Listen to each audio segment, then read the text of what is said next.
Joe Rogan Podcast. Check it out. The Joe Rogan Experience. Train by day, Joe Rogan Podcast by night, all day. So what? So explain. So bogey. What's the best? Is like what's a pro level golfer? Scratch. Scratch is if So you're Santino's parring, like pro level. I would no. So pro's different. So he's not playing from the tips. Oh, by the way, cheers, gentlemen. Cheers, gentlemen. I miss you guys. Hell yeah. So we should talk about how this podcast came about. Not me and Bert. Bert and I got stem cells today at Waste Well. Shout out to Brigham. And then we got something to eat. Got some barbecue, and we were driving, and I see this yellow Corvette, and I go, "Is that the great and powerful Tony Hinchcliffe?" It's me at a red light. And I go, "What are you doing?" He was like, "Nothing, chilling." I go, "Come do a podcast with us." And so we're here. I saw the car and I was like, God damn it, that's the car Leanne wanted. It was a fucking badass car. Yeah, they're dope. You guys are cool with cars, man. I wish I had better taste in cars. Move here. You will. It happens what's- naturally. What's wrong with your taste in cars? I am an old man. I like I like a sedan, a big-bodied sedan. Sedans are nice. With a nice, cool, dark interior. Ooh, yeah, like a chocolate interior. You know what you should get? What? The new Cadillac. So the car I wanted that I really liked was when they came back out with the Continental. Oh. They came back out with the Continental. I said, "That's my car." I went and drove it, and it didn't feel solid to me. Well, get a Mercedes. I got a Mercedes. Do you? Yeah, I got the whatever the one You is. get the S-Class? Yeah, I think. I don't know. I'm not a You don't even know what you have. I don't even know what I have. I know it's the big one. You know, the big one. The big one. But like I said, one time I told someone it was AMG because the wheels say AMG. Right. And then they were like, I fucked up, and it turned into a drunk fight. Like, bitch, you didn't get an AMG. And I was like, yeah, I think I did. I don't know. It says AMG. I don't know what the fuck I have. Right. So I just got it. Tom's guy got it for me. So you just don't have any interest in cars. You wish you had an interest in cars? I do, because I look at, like, it looks fun. Like, it looks fun. Like, when getting in your car today, I was like, that would be fun to have this. Yeah, it would be. You should get into cars. Does it get in the way you're drinking? Like, what's No, well, number one, I don't drive much because I do drink. Right. So like, I never have driven to the store. So as I heard someone talking about the parking rules at the store, I was like, who drives to the store? And I literally said that. I was like, I get an Uber to the store. Right. I have some cocktails. Right. And I Uber home. I'm really a stickler about drinking and driving. Good for you. I don't drink and drive at all. That's smart. Well, yeah. Well, and so, like I said, I wouldn't mind a Sprinter. Sprinter van. Yeah, and have a driver. I'd like a driver more. We talked about, Jamie and I lighter. talked about, Jamie and I talked about taking one of those Sprinter vans and turning it into a mobile podcast studio.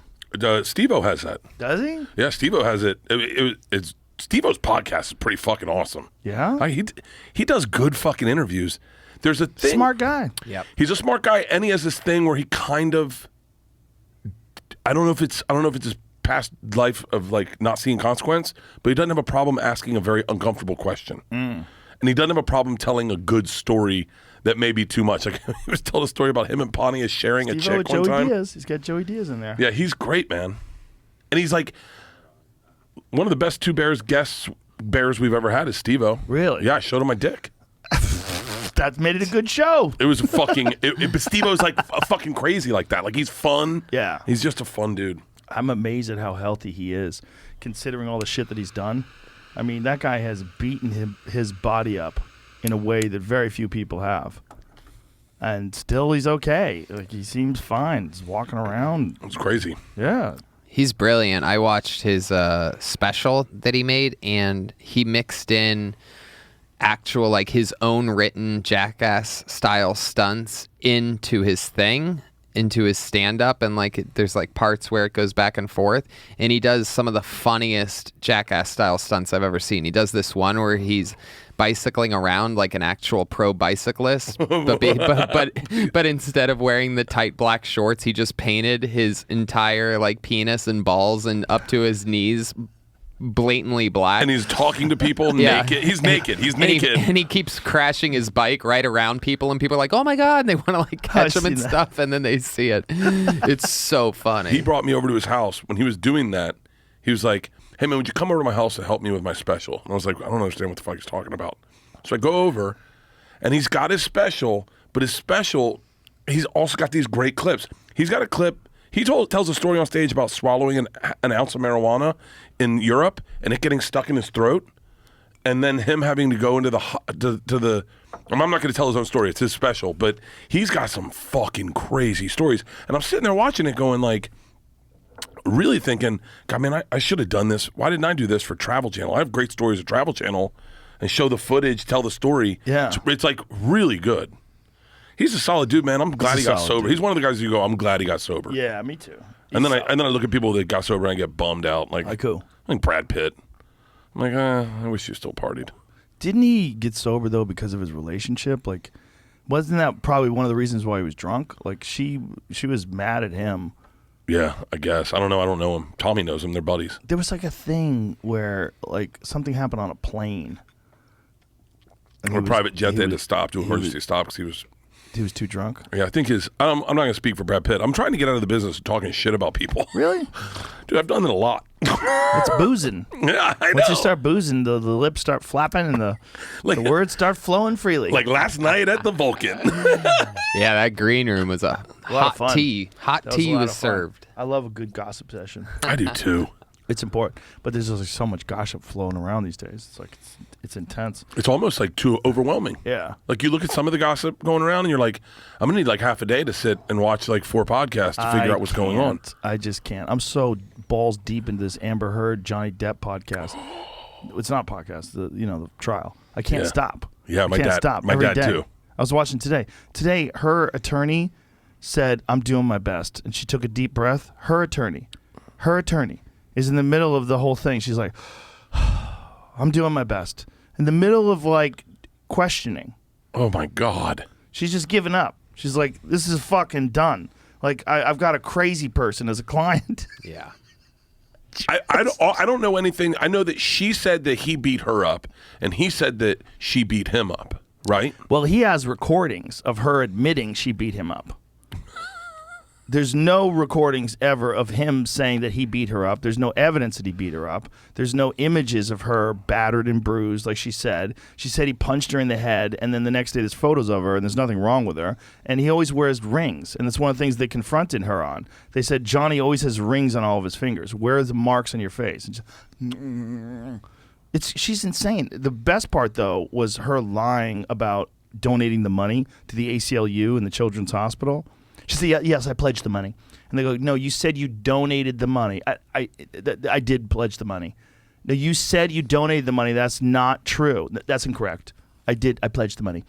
And she keeps saying that I pledged the money. Like she's a literal insane person. So wait, like she's nodding. You should see if you can find that clip and play it because it's so bonkers. So let me get this straight. She is the whole reason this is happening, correct? He is suing her for defamation because she wrote a whole article saying that he beat her, and she kept coming out and saying she's a victim of domestic abuse. It's 100% a smear campaign. And so theoretically, she could have just said, "Hey, it's not working out. Can I have $100 million? I'll go my own way." I don't think she got 100. She got 7. But he wouldn't have given her 100. Or Why would he whatever. give her 100? I don't know the laws. They weren't married for that long, man. She got $7 million, which is incredible. Is this the thing? I'm not sure if this is it. I just wanted to make sure before we play it, sort of. Yeah. All right. You just play it right there. Give me some volume. Calling me a liar, making it impossible for me to move on. Look at her face By expressions. doing Yeah. so that I wanted the truth. I wanted him to clear my name and to leave me alone. I've been saying that since 2016. So why did you donate 3.5 to Children's Hospital and 3.5 to ACLU? Well, I pledged the first half, or 3.5 to. No, this is the wrong Children's one because this is Hospital. her attorney. You want to get his attorney, which is a woman. Her name's Claire, and she was cross-examining her and crushing her. It was hilarious. It's hilarious to watch because she keeps saying, "Stop! That's not what I said. That's not what I asked. I asked, did you in fact not donate the money?" She says, "That's not true. I pledged the money." That's correct. She kept saying, "I pledged the money," and she's saying, like, "That's like." And then she made this analogy. She said, "When you buy a house, you don't pay for it all at once. You get a mortgage." And it's like, you're not buying a house. You're donating the amount of money. She goes, "Well, I couldn't because Johnny sued me." And then they said, "But Johnny didn't sue you until 18 months after you got that money." It's so wild. She's so crazy.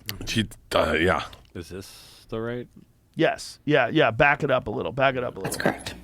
No, back it Stated up. Back you it would up. be I don't- did. That's correct. You stated you would be donating. More power So in to you. October of 2018, you had received your entire $7 million divorce settlement. You would agree with me? That is correct.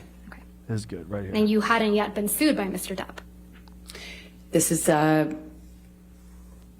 October, correct. So in this October 2018 interview, you said that you had, quote, donated, end quote, your entire divorce settlement to charity, right? That's correct. And in fact, your exact words were, quote, $7 million in total was donated to, I split it between the ACLU and the Children's Hospital of Los Angeles, end quote, right? That's correct. I made that statement as soon as I got a divorce and we reached the settlement. That's when I pledged it, right then. Pledged it. And you say this because you, quote, wanted nothing, end quote. That is correct. But you hadn't donated your entire $7 million settlement to charity at that point, had you? That's incorrect. Here it goes. Sitting here today, Ms. Heard, you still haven't donated the $7 million divorce settlement to charity. Isn't that right? Incorrect. I pledged the entirety of the Ms. Heard, settlement, $7 that's million not my to question. charity, and I Ms. Heard, intend to Ms. fulfill Heard, those obligations. Ms. Heard, that's not my question. Please, What was try your to answer question? my question. Sitting here today, you have not donated the $7 million, donated, not pledged, donated the $7 million divorce settlement to charity. I use pledge and donation synonymous with one another. They But do I the same don't. thing. Ms. I Heard, like how she's not looking at Yeah, her. she I don't looks use at it everyone else. synonymously. That's So how it's the donations are audience. paid. Ms. Heard, respectfully, that's not my question. As of today, you have not paid $3.5 million of your own money to the ACLU. Yes or no? I have not yet. And as of today, you have not paid $3.5 million of your own money to the Children's Hospital of Los Angeles, correct? I have not yet. Johnny sued me. So as of today, you have not donated, paid $7 million of your divorce settlement to charity, right? I have not been able to fulfill those obligations yet. And that's because you did want something, didn't you? I didn't want anything and I didn't get anything. You wanted Mr. Depp's money. Didn't get it, wasn't interested in it. I loved Johnny, that's why I was with him. You wanted praise for donating the money, right? That's incorrect. You wanted good press. Yeah. In general, one does want good press, yes. You wanted to seem altruistic publicly. Wasn't my interest. My interest is in my name and clearing my name, and at the time I was being called a liar and my motives were being questioned. I did see it as important to clear that up. I wanted to make a statement. She doesn't to even make sure look at her that when she looking. answers there the was question. not any doubt She looks that I off in- couldn't be in, like, into labeled the these ether. things just because Johnny was a bigger might be star looking at the and had jury. more publicity. She is looking at the jury. You wanted to remind everyone of your claims of domestic violence against Mr. Depp, right? No, I wanted to move on with my life. You wanted to make those claims seem believable. They are believable. They were You wanted believable. them to be seen, you wanted to be seen, as a noble victim of domestic violence, I didn't have you? never wanted to be seen as a victim. Nor have I You- ever called myself one. You testified Fluttering under eyes. oath She's that, so quote, crazy. the entirety of your divorce settlement was donated to charity, end quote, didn't you? That's correct. I pledged the entirety. Here it goes. No. Ms. Heard, my questions. Your counsel will have time to redirect you after. You testified under oath, quote, the entirety of your divorce settlement was donated to charity, end quote. That is correct. I pledged the entirety. I'm going to move to strike everything after yes. All right. No. Ms. Hurt, this is really inappropriate. I'll sustain the objection and we'll just move forward. Thank you. Let's move forward. Next question. Under oath, that statement wasn't true, was it, Ms. Heard? I'm sorry, I don't follow your question. Sorry. Wow. Wow. You testified under oath, quote, Wow. the entirety of my divorce settlement was donated to charity, end quote. That statement wasn't true. It is true. I pledged the entirety to charity. The The statement. When you say you buy a house, you don't pay Ms. for the Hurd, entire house Ms. Hurd, at one time. respectfully, You pay it I'm over not asking, time. Ms. Hurd. All right, next question, please. Thank you. That statement isn't true today, as you sit here today, is it? It is true. I pledged the entirety. But you to didn't charity. donate I it. wish I had Amber Heard's brain. Unfortunately, You didn't donate it. It's a yes or no. I haven't been able to to fulfill those. So that's a no, right, obligations. Ms. Hurd? I made the pledge. I want to be very clear. I pledged the entirety. I haven't been able to fulfill those pledges because I've been sued. You had all of the $7 million for 13 months before Mr. Depp sued you, and you chose not to pay it to the charities you pledged it to. Is that correct, Ms. I Hurd? disagree with your characterization of that. Let's look at your sworn testimony from the UK. Dude. His face when she said that was pretty funny. What the lawyer where he's shaking his head. When he hands her the note and he's like, hey, you might want to put this in there. Yeah, well, he was letting her know that she had that money for 13 months. I need one of these lawyers when I fight with my wife. I get tripped up so easily. I think we get it. I think we're good. Here's the problem here's the problem. Well, you're drunk. You get tripped up. Oh, yeah. And when I'm not drunk, I get tripped up. By the way, if I had a lawyer that could pull up shit I've said on podcasts, it was like one time you were on Two Bears, One Cave, you said you caught a rattlesnake when you were a child, and I was like, okay, all right, hold on. Okay, I was fucked up. Like, these, they have you have to be 100% accountable. They have everything you've ever done. They have teams researching everything you've ever done. She is fucked. She's fucked because here's the problem. I think I've seen this happen with other people. When they get famous, they think because they got famous and they did that magic trick that they're one of the smartest people in the world. I've seen that happen to people where you go, you still aren't smart. You didn't get smarter. You just can act good, right? Yeah. And that's what's wrong is Amber Heard actually believes she's a really brilliant person.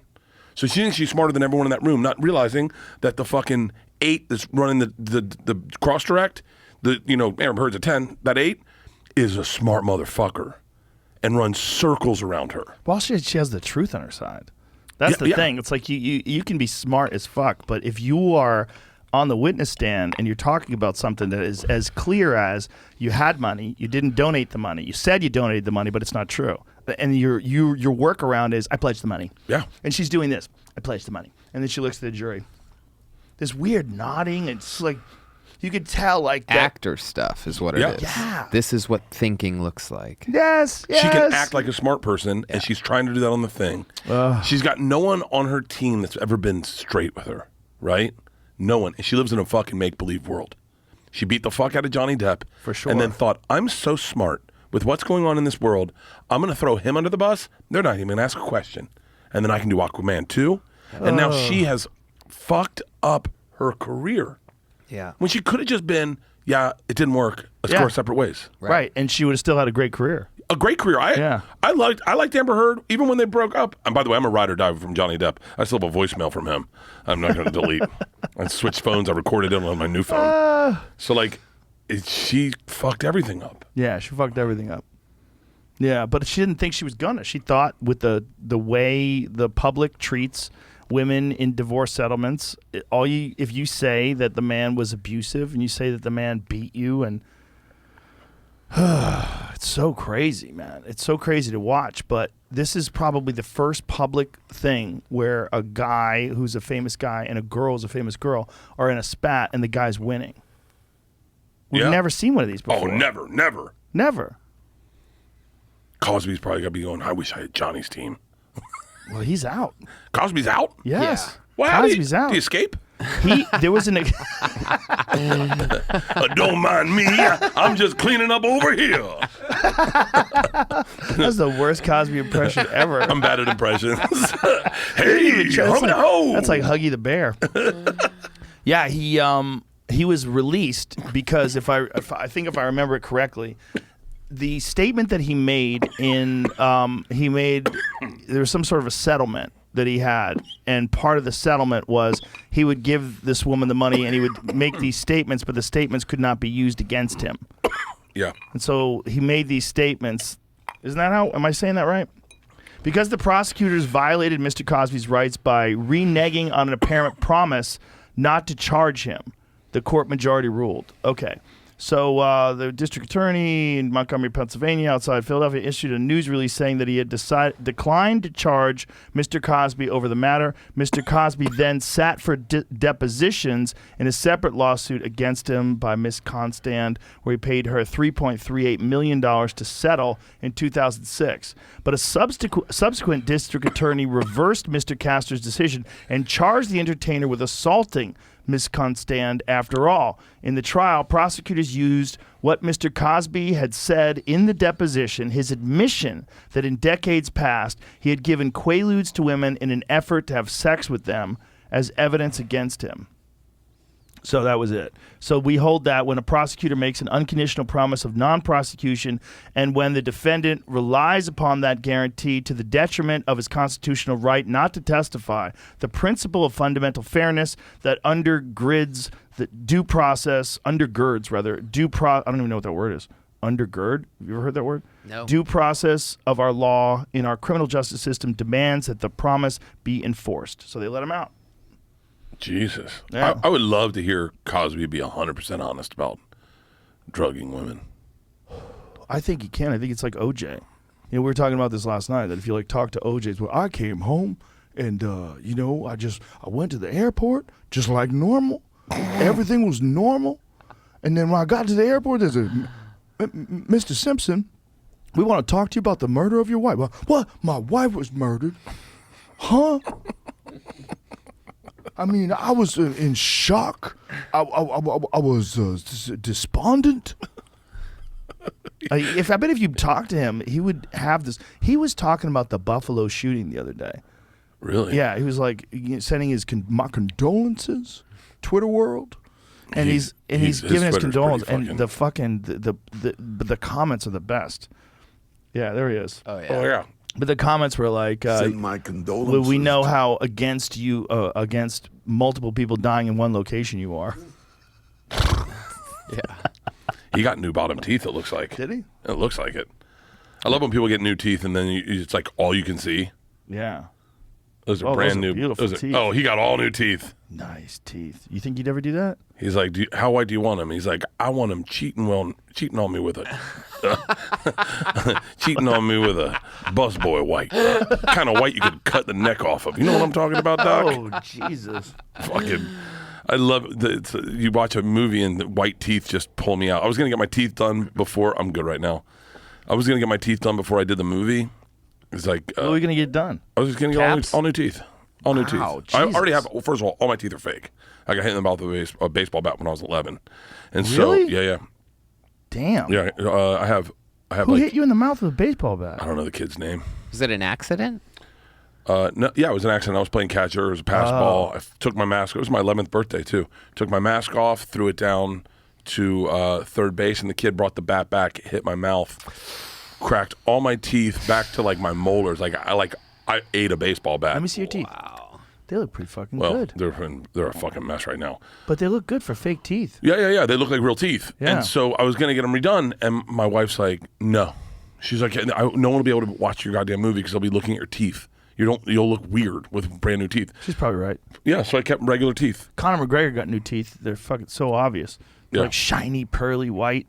And people are like, God, look at his teeth. They look ridiculous. I'm like, they look good. Yeah. Look like new teeth. It's just teeth. It's like they're these hard things you chew food with. Like the obsession with getting the ones that you're born with only seems a little odd. Yeah. You want to know really dark shit that I found out from Duncan? George Washington had fake teeth from slaves that he owned. They pulled the teeth out of slaves and made him molars. And made him dentures, rather. Fuck. So look at George Washington's teeth. Find this. So George Washington had this crazy setup. Those were teeth from his slaves. I thought his teeth were made of wood or something. No, it's wood around it. That's wood holding it in place. That's his teeth. That's what it looked like with springs. Oh, fuck. So he had those springs in his mouth. Is that why his mouth was always like he had? Look at that photo of him down there. Look how his mouth sticks out. He's trying to hold his teeth down. Oh my God, that's so nuts. The springs kept the teeth in his mouth. Holy shit, dude. That's him down there with no teeth and a mouthful of slave teeth. Fuck, that's evil. imagine him coming home smiling at his slaves, and they're like, "Yeah, those are my teeth." Oh my God, that's so crazy. Look at that. That's what his teeth looked like, and they were all pulled from slaves. God damn it! I didn't. How come we never learned that in school? Like, for real, why are we learning that now on the internet? It's not like that. It was a new story broke. No, it didn't. He's been dead for 300 fucking years. How is it possible that this is coming out now? You just need a cool history teacher. Like Duncan would be a cool history teacher. Do you think? I mean, obviously someone knew that. Otherwise, it wouldn't be out there now. So it must. What grade do you learn that then? Because you can't teach that to a 7-year-old. They'd be like, what? Maybe what does you that can. mean? Pulling Maybe teeth. you should. When did they them a lot of teach that kids stuff. about slavery?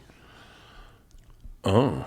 Well, yeah, I guess. Yeah, you learn about slavery pretty quick. Right. Slavery is almost. I mean, it's basically pulling a slave's teeth out, and slavery are both horrific. There's no like one better than the other. They kind of like, hey, whitewashed. I kept slaves, but I never pulled their teeth out. Like, Jesus Christ, you imprisoned a human being and robbed them of their literal life and made them work for you forever. But they kind You of own them. whitewashed slavery up until Roots came out.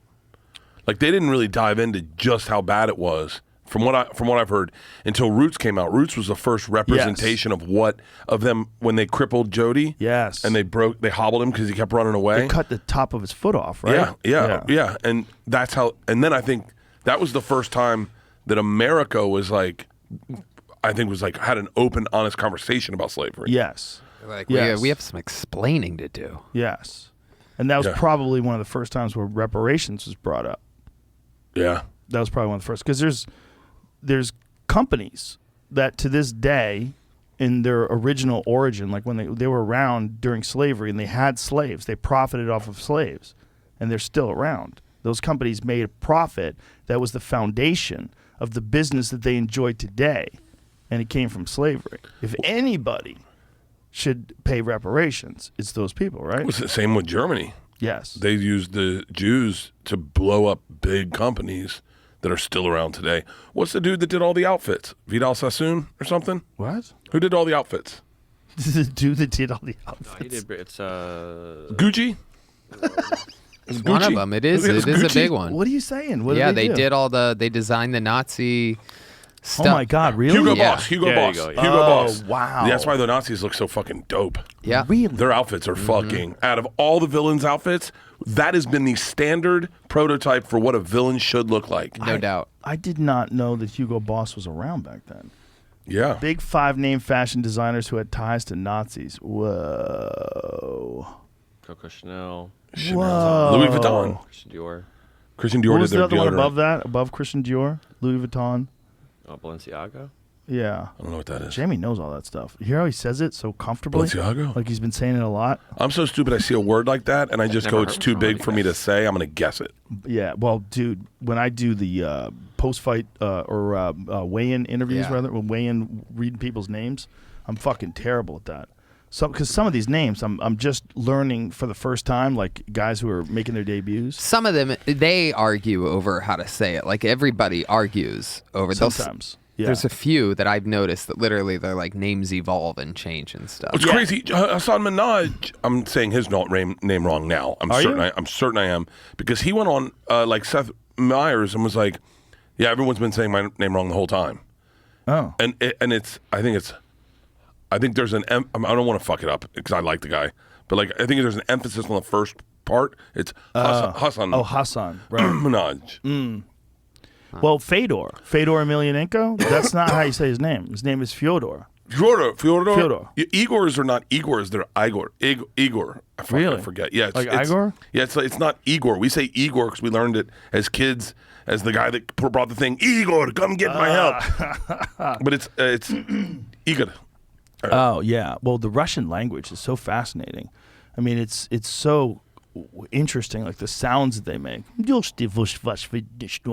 You know, it's like this weird movement of your mouth to say all those Fyodor Emelianenko. Yeah. You know, it's like, but for whatever reason, they decided people can't say Fyodor, so they're going to call it Fedor. But people can say Schwarzenegger? Yeah. They can say Arnold Schwarzenegger? That worked okay, No, but Fyodor his is isn't hard? pronounced that way. It's Schwarzenegger. Schwarzenegger. You got to do it. I'm It's going to also- start doing that That's not supposed to? with myself. Arnold Schwarzenegger. Is Like that you know how how he says it? you know how like Latino comics will when they bring them on stage, they'll Yeah. like put your hands together for Gabriel Iglesias. Like Yes, they'll yes. put a spin on it. I want to start doing that for me. Put your hands together. Bert Kreischer. Kreischer. I like it. I like it. There's a lot of shit that's whitewashed about history that you find out later, and you're like, how am I just learning now that Columbus was a cunt? Like, Columbus was a horrible person. Yeah. And like a literal serial killer. Like, they came to the Bahamas. They saw the natives that were living there. They chopped people's arms off if they didn't give them enough gold. They bashed babies' brains out on the rocks in front of their mothers. They did horrible shit. Yeah, shit's gotten so much better since then. Oh, yeah. Like when you think about the idea of being enslaved is insane to me. And when I'm saying that, I'm not just talking about, I'm talking about what the Portuguese did down the coast of Africa. Like there was this book called something about Portuguese people, and I listened to it on tape, and they would come down the coast of Africa and to trade, and they'd say, tell the king to send out his daughter, we want her. And then they'd be like, and he'd be like, I'm not sending out my daughter. And they're like, tell the king to come out here. And then they would shit in his throat and shove pork down his throat in the shit, and then go back and go, now send your daughter. And he'd be like, hey, you gotta go with these people. I wish I knew the name of that book. What's the point of putting the pork? The Conquerors, that's it. The Conquerors. Roger Crowley. And it talks in there about them shoving shit down his throat? Shit down a Muslim king's throat, and then pork on top of the shit because you're not allowed to eat pork if It's you're Muslim. kind of crazy that there's so many countries that to this day speak Portuguese because of the slave trade. Like in Brazil, they speak Portuguese. It's not Portugal, it's South America, but they speak Portuguese. And that's because of the slave trade? It has to be. It has to be. Portugal used to be one of the titans. Like that was like, I mean, think about it. They got the best property in all of Europe. They're right on that coast. Spain doesn't have that. Spain's got to go through a fucking peninsula and then like out. Portugal had the best fucking land. I think Google that. In Brazil, they speak Portuguese because of the slave trade. As a result, Portuguese is now the official language of several independent countries and regions: Angola, Brazil, Cape Verde, East Timor, Guinea-Bissau, Macau, Mozambique, Portugal, and Sao Tome and Principe. Portuguese, ranked 5th amongst world languages in the number of native speakers, is also widely spoken or studied as a second language in many other countries. So, Portugal created the first and longest-lived modern world colonial and commercial empire in the 1400s. Up until 1975. 1975. Wow. Wow. But one of the ways they did this, for sure, is slavery. Oh, yeah. It's wild. You read the shit about Columbus, it's scary. It's terrifying because there's a day dedicated to this guy. Like, I don't think they do it anymore, right? Don't they call it Indigenous Peoples Day? Depends where you are. But in Wait. some places, they still call it Columbus Day. It's on Probably my in calendar is Columbus Day. It's wild to give that guy a holiday. Oh, we lived Wild. in Columbus, Ohio. Yeah, Jamie there's and I. multiple statues Yeah. of them there. Yeah. And- Oh, that I didn't even realize that's the Columbus. Yeah. Bro, people, that's so funny. Wait till you find made out it to about. Ohio. Wait till you find out They- who Washington's named after. They had a full-size Santa Maria ship there for up until maybe 5-6 years ago. Really? Sitting on the river Really? since the Oh, 90s. like a recreation? Yeah, but like full. It's now on someone's farm. You know, a lot of those ships, they restore them. They restore these old ships. But the problem is, where's the ship? Like, what is that now? That's a new ship. That's not the old ship. You put new wood in it. Yeah. Like, if you put new wood and restore a ship, that's not the ship anymore. Yeah, this because is it's not like- a house. Right. Yeah. There's like this debate about that. Like, you know that story about the fake Leonardo da Vinci painting? Or supposedly fake, allegedly fake. There's a male Mona Lisa that's like Jesus. It looks like Jesus. And the original painting was retouched and redone by this woman painstakingly over years. So she essentially made a new painting. But the painting sold for $450 million.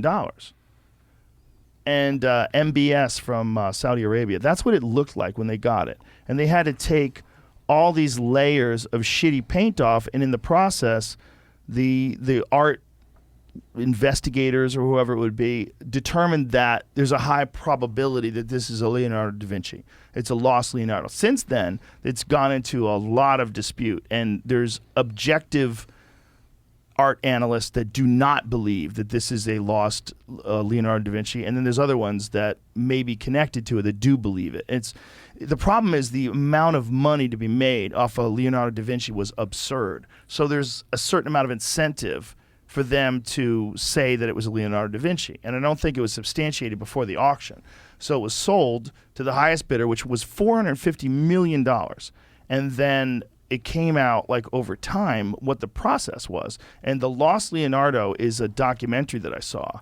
And it is fucking wild to see what happened. It's essentially like they all were like, wink, wink, nudge, nudge, let's sell this thing as Leonardo. And let's sell this thing after this lady essentially repainted the whole thing. I think there's a large percentage. See what the percentage of this painting is redone. It's a crazy percentage. Like you read it and you go, what? 90%? Like something nuts like that. Yeah. Where it's a beautiful painting, but it's really this woman who's an expert painter painting over this really old paint with new paint. And they're selling it like an old painting. Like that's not really an old, you painted on an old painting, but it's not an old painting. Yeah, right? That's why I don't buy art. Ah! It's like what the Well, you can't buy that kind of art. That kind of art is like, look at the size of my dick art. You know? Yeah. I have $450 million just slapping that giant dick on the table. What happens to those people? Why do they do that? Well, I mean, he's a prince in Saudi Arabia. That's the least of the things that he's been accused of doing. This is the guy that was accused of killing Jamal Khashoggi or having Jamal Khashoggi I was watching killed. some of that. A very interesting thing they were bringing up is that you can store those paintings in the movie Tenet is about where they store that shit. While it's being stored there, they can take out loans on that and get the loans tax free. Yeah. So it's like a way of moving money. It's like you have a $200 million painting, then you get a $2 million loan. Yes. No taxes. Yes. Yeah. That movie Tenet's so fucking awesome. Money It's around. a genius way of doing that. And that's one of the reasons why I bet it's probably common to have fake paintings. So wait, is that what NFTs are? Just a way to move money? No, but NFTs you could definitely complicated. probably put that in. I'm sure that's happening. They Definitely. confuse the shit out of me. Dude. Yeah, I know people that have gotten rich off of them, like artists that have gotten rich off NFTs. I'm like, okay. I mean, I'm not hating. I just don't understand it. I don't get it. I could get a photo of that and have that photo on my phone, and it looks exactly like what you have, but you paid $1 million. So then There he goes. Let's Just a quick. If you send me a screenshot, Here he goes. If you send me a screenshot of your bank account, I don't have that money. Right. So That's the same, someone could buy that NFT, and that's why it's worth $1 million. That's it, only because of what's tied to the back end of it. Right. it. It's non-fungible, Bert Kreischer. I don't mean it's better. I'm just saying that's it. Add this to the list of shit I'll never understand. Yeah, it's on there. I remember email was on there for a while for me. I was like, I remember being in college, and she was like, so I need you for your assignment. You're going to email the short story you wrote. And I remember sitting in front of a computer going, I was like, cut and paste. How do I cut it out of here? Like, I remember going like, do I actually cut? Do I print it and then cut it and then feed it back in or something? I could not wrap my head around it. And then this poor woman, Pac McNulty was her name. She sat with me and she was like, it's an email. I said, I don't know what that is. I was like, What year are we talking? 1997. Well, that's early. Yeah. 97 was people. When did you first email people? It's right around then. Yeah. Yeah, I think it was a lot of people weren't emailing in 97. Yeah, well, I remember I got an email address and they were like, when I got the internet, I had Prodigy, and all I could use it for was to get the lines for the sports scores and then check the weather. But I was like, I could just go outside. I don't need to look at the weather. And, But I really didn't understand the internet for a very long time.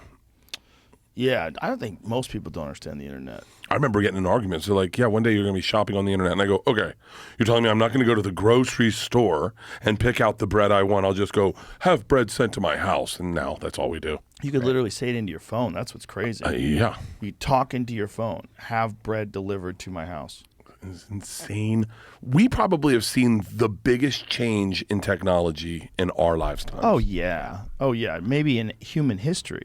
In human history. Yeah, in our lifetimes, we've seen the biggest change in how people live their lives in human history. First of all, just the access to information.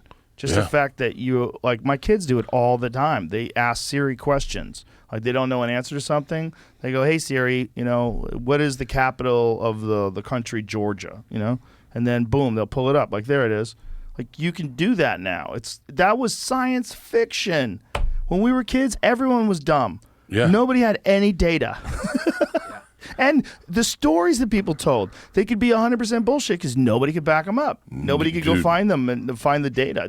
You'd have to go to a fucking library. You'd have to investigate. There were probably so many more liars back then than now. Dude, I bet the number of con artists has gone down.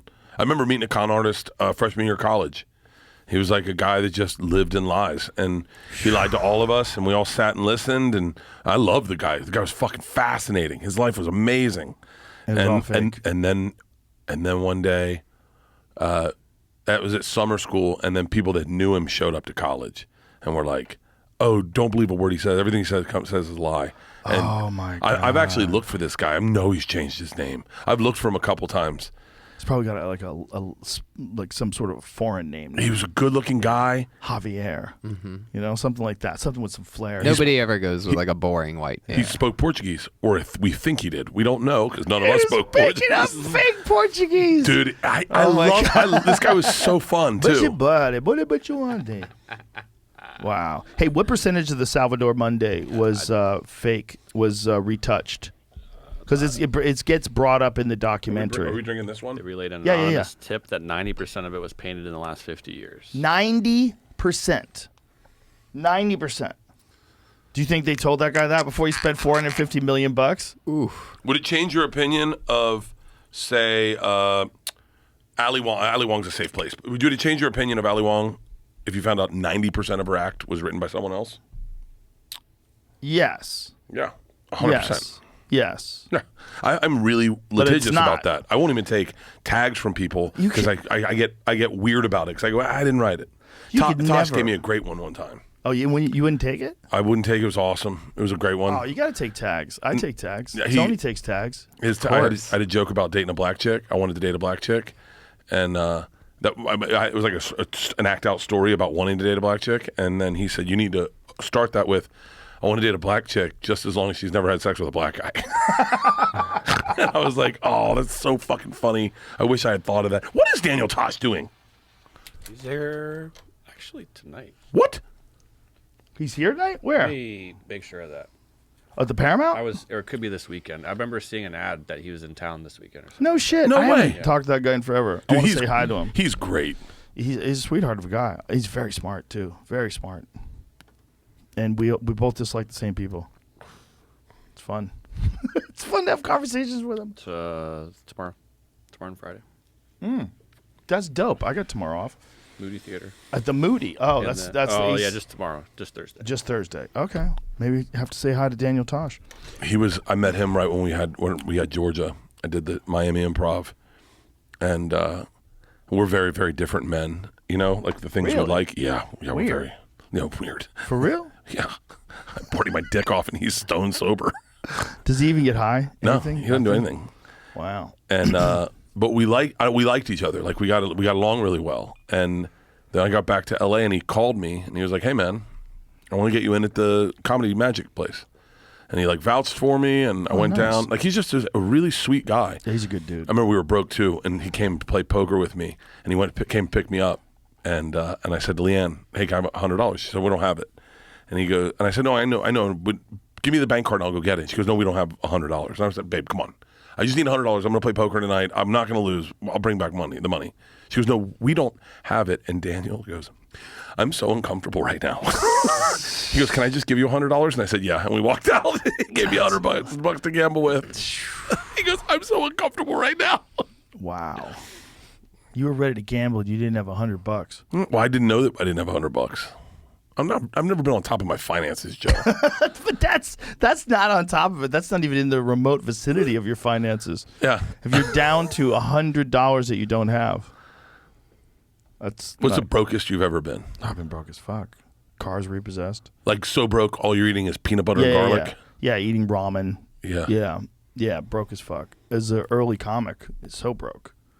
Yeah, just barely eating enough. I would look forward to gigs. I would get gigs at Dangerfields in New York City because Dangerfields you get a free cheeseburger, and they made a great cheeseburger at Dangerfields. So I would take gigs just so that would be my dinner. I knew that I had food. The Cellar was like that for a lot of people. Yeah. Oh yeah, because that's a nice thing. That's a nice thing if you have that. The problem is like serving food at a comedy club sucks.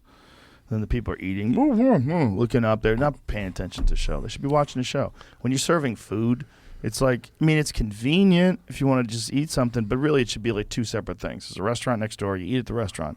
Then you go in and watch the show, and you don't eat food in front of you. But I was broke as fuck, man. How are you gonna give that to your kids? You ever think about that? You can't. They have a different life. Their life is the life of somebody who went through that. There's no way you can change that unless you want to like subject your kids to abject poverty and like abandon them somewhere and treat them like shit. They should have like an escape room for that for rich people. Drop your kids off for 2 weeks. They just scare the shit out of them. Like, what is this? Straight. They're just eating stuff out of a poor person's refrigerator. Kids. Welcome, kids. This is American cheese. Right. That's it. This is government cheese. American cheese is fucking awesome. Oh, I agree. Government cheese is crazy. Like they would just, if you're poor and you don't have any food, they just give you a block of cheese. And it's terrible cheese. Really? Yeah. You ever have government cheese? I never had the government cheese. I always thought that was just a figure of speech. No, it's real. I don't know. You just thought it was something black comics talked about? Yeah. That's all I've ever heard is black comics talk about government cheese. Look at Ronald Reagan holding up the government cheese. And knowing what you know about George Washington now, doesn't that make you sad? God. Look at that. Could you imagine chewing that government cheese with those George Washington teeth? I'm going to be thinking about those George Washington teeth for a long time. Wild, man. That's wild. What's also wild was I always wondered why his cheeks stuck out. Yeah. And now you know why his cheeks stuck out, because he had fucking springs in them. You should check out some of the podcasts that Shane and Louis did about pet presidents. I heard it was amazing. Good. Shane I heard and it was Louis. amazing. Yeah. They did Shane a whole series. Gillis. Louis C.K. They go through Gillis? the president. Yeah. Oh, really? Louis C.K. knows a shitload about U.S. presidents. So much that Sagar and Jetty from Breaking Points did a whole thing on it about Really? how knowledgeable Louis C.K. is about U.S. history, that he was more knowledgeable than him. And Sagar knows, he knows everything about politics. He's like the most knowledgeable political guy, or one of, that I know. So to hear him say that Louis C.K. like knew shit that he didn't even know. Yeah, he's Really? like done deep dives on U.S. presidents. Louis is smart as fuck, man. He's smart as fuck. He's a comic. He's crazy, but he's smart as fuck. Yeah. And those guys together, like Shane knows a shitload about history too. Shane is a very smart guy, like an undercover smart guy. Undercover meaning he does not look like a person with intelligence. Well, he acts like he's not smart. He acts like a big, silly, drunk goose. Yeah. He did a podcast with us. We do that Protect Our Parks podcast. Yeah. He drank 15 beers. I've seen that before. 15.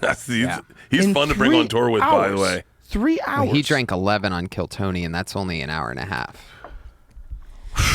That's insane. That's a pace, boy. Yeah. But he's good. He's good in like taking a night off.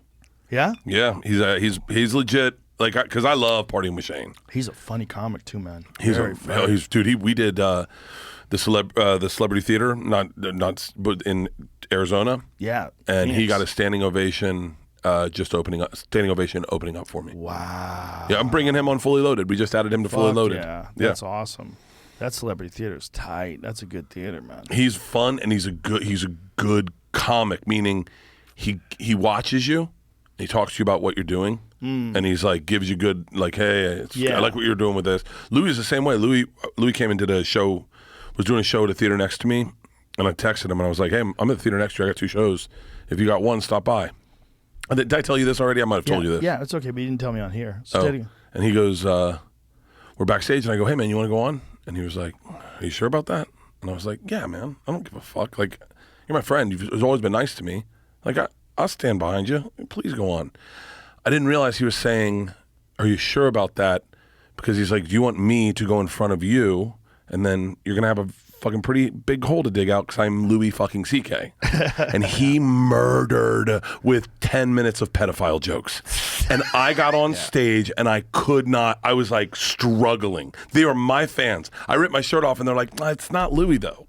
Wow. There's a special kind of thing that they do, right? They love that shovel. Like 20, 30-year comedy bets. I just had Joe just went up before me in Phoenix, and I was saying to the guys in the green room, I'm like, "You hear that? That's an extra little volume." Oh, when there's an extra hit when you know you're burying one of your buddies. It's like, Dude, I wasn't supposed to be there. It was a guest. I was a guest set. So when I went up, they were extra excited because they didn't know I was going to be there. And I told him he could do as long as he wants. So he's got a 30-minute shovel. I'm about to do in an hour. Dude. I'm like, oh, you killed though, dude. Yeah, we killed. we did. Yeah, You'll find your pacing after those, but it definitely reminds you how much better other guys are. Like it really, like that Louis thing. When we started booking Fully Loaded, they were like, "Who do you want?" And I was like, "Obviously, Attell." I remember them, and it's the same thing. They're like, "Where are you going to put him in the lineup?" And I was like, Good point. "Oh fuck." I was like, "Can we have an intermission?" And then so I was like, fuck it, add as many comics as we can, and we'll just go one chunk, intermission, another chunk, and it's gonna be hard because you got murderers top to bottom. But that was the thing with Oddball, right? Because there was a lot of guys that didn't even like each other. Right. And they were all touring together because they had to be on this one show with like 20 comics. It just didn't work because there was a bunch of different types of comics. Did you do Oddball? Yeah. I never did Oddball. I was times. supposed to, and they pulled me. They pulled you. It was the bottom of the barrel of my life. I What remember happened? that more Why than did they pull anything. you? They, I don't know. I just got pulled. I remember I was talking to Tom. This is right when we're doing the fat shaming thing. I get fired from Travel Channel, right? Leanne's redoing our house. I'm supposed to do Oddball. I clear out my schedule. No, I'm just doing Oddball for the next 4 months, 3 months. I remember being on the phone with Tom, and I was like, they pulled me. And he was like, oh, shit, man, I'm sorry. That's a lot of money. And I said, oh, that's not that much money. And he goes, what? I was like, yeah, I was getting $2,000 a show. And he was like, oh. I go, you aren't getting $2,000? He goes, nope. I go, what are you getting? He goes, I'm afraid to tell you. I was like, just tell me. He's like, is this going to fuck up our friendship? And I was like, I had to sit and think. I go, can I hear this? Can I hear? Because it may, and I'm like, it'll be $5,000. It'll be $5,000. 10 grand tops. And he told me, and it was much, much more than that. And I was like, holy shit. And it put in perspective where I was in stand-up comedy, It's just because you hadn't been doing it. You had been doing the Travel Channel. I've been doing Travel Channel. Yeah, but you rebounded nicely. I bounced figured back. it out. Fuck yeah, dude. You figured it out. I mean, I remember having those conversations with you. Like, you shouldn't be doing this. You know, it's short-term money with no end. There's no like goal that you could reach where it's worth it. It's like you're always going to be working for somebody. You're always going to be doing something other than stand-up comedy, and you're going to be trapped. There's no way out of that. Yeah. And you know, fortunately, you had balls and you fucking went for it. I was telling Tom yesterday. We were talking about just how when the algorithm just doesn't make sense when you're not succeeding in comedy. You're like, what do I do? How do I get people to my shows? Right. I remember sitting back at the bar at the Improv or at the store with you, and you were like, you need to get a Netflix special. And I remember just going like, how? And you're like, be undeniable. And I was like, that was the only thing that made sense to me was like, every time you step on stage, stone sober, be undeniable. Stone sober, murder top to bottom, no prisoners, be undeniable. And I remember going, I wrote that in my joke book, be undeniable everywhere. And then you get you get this fucking Netflix special, and I was like, my mantra was, be undeniable. This will be the best thing you've ever done.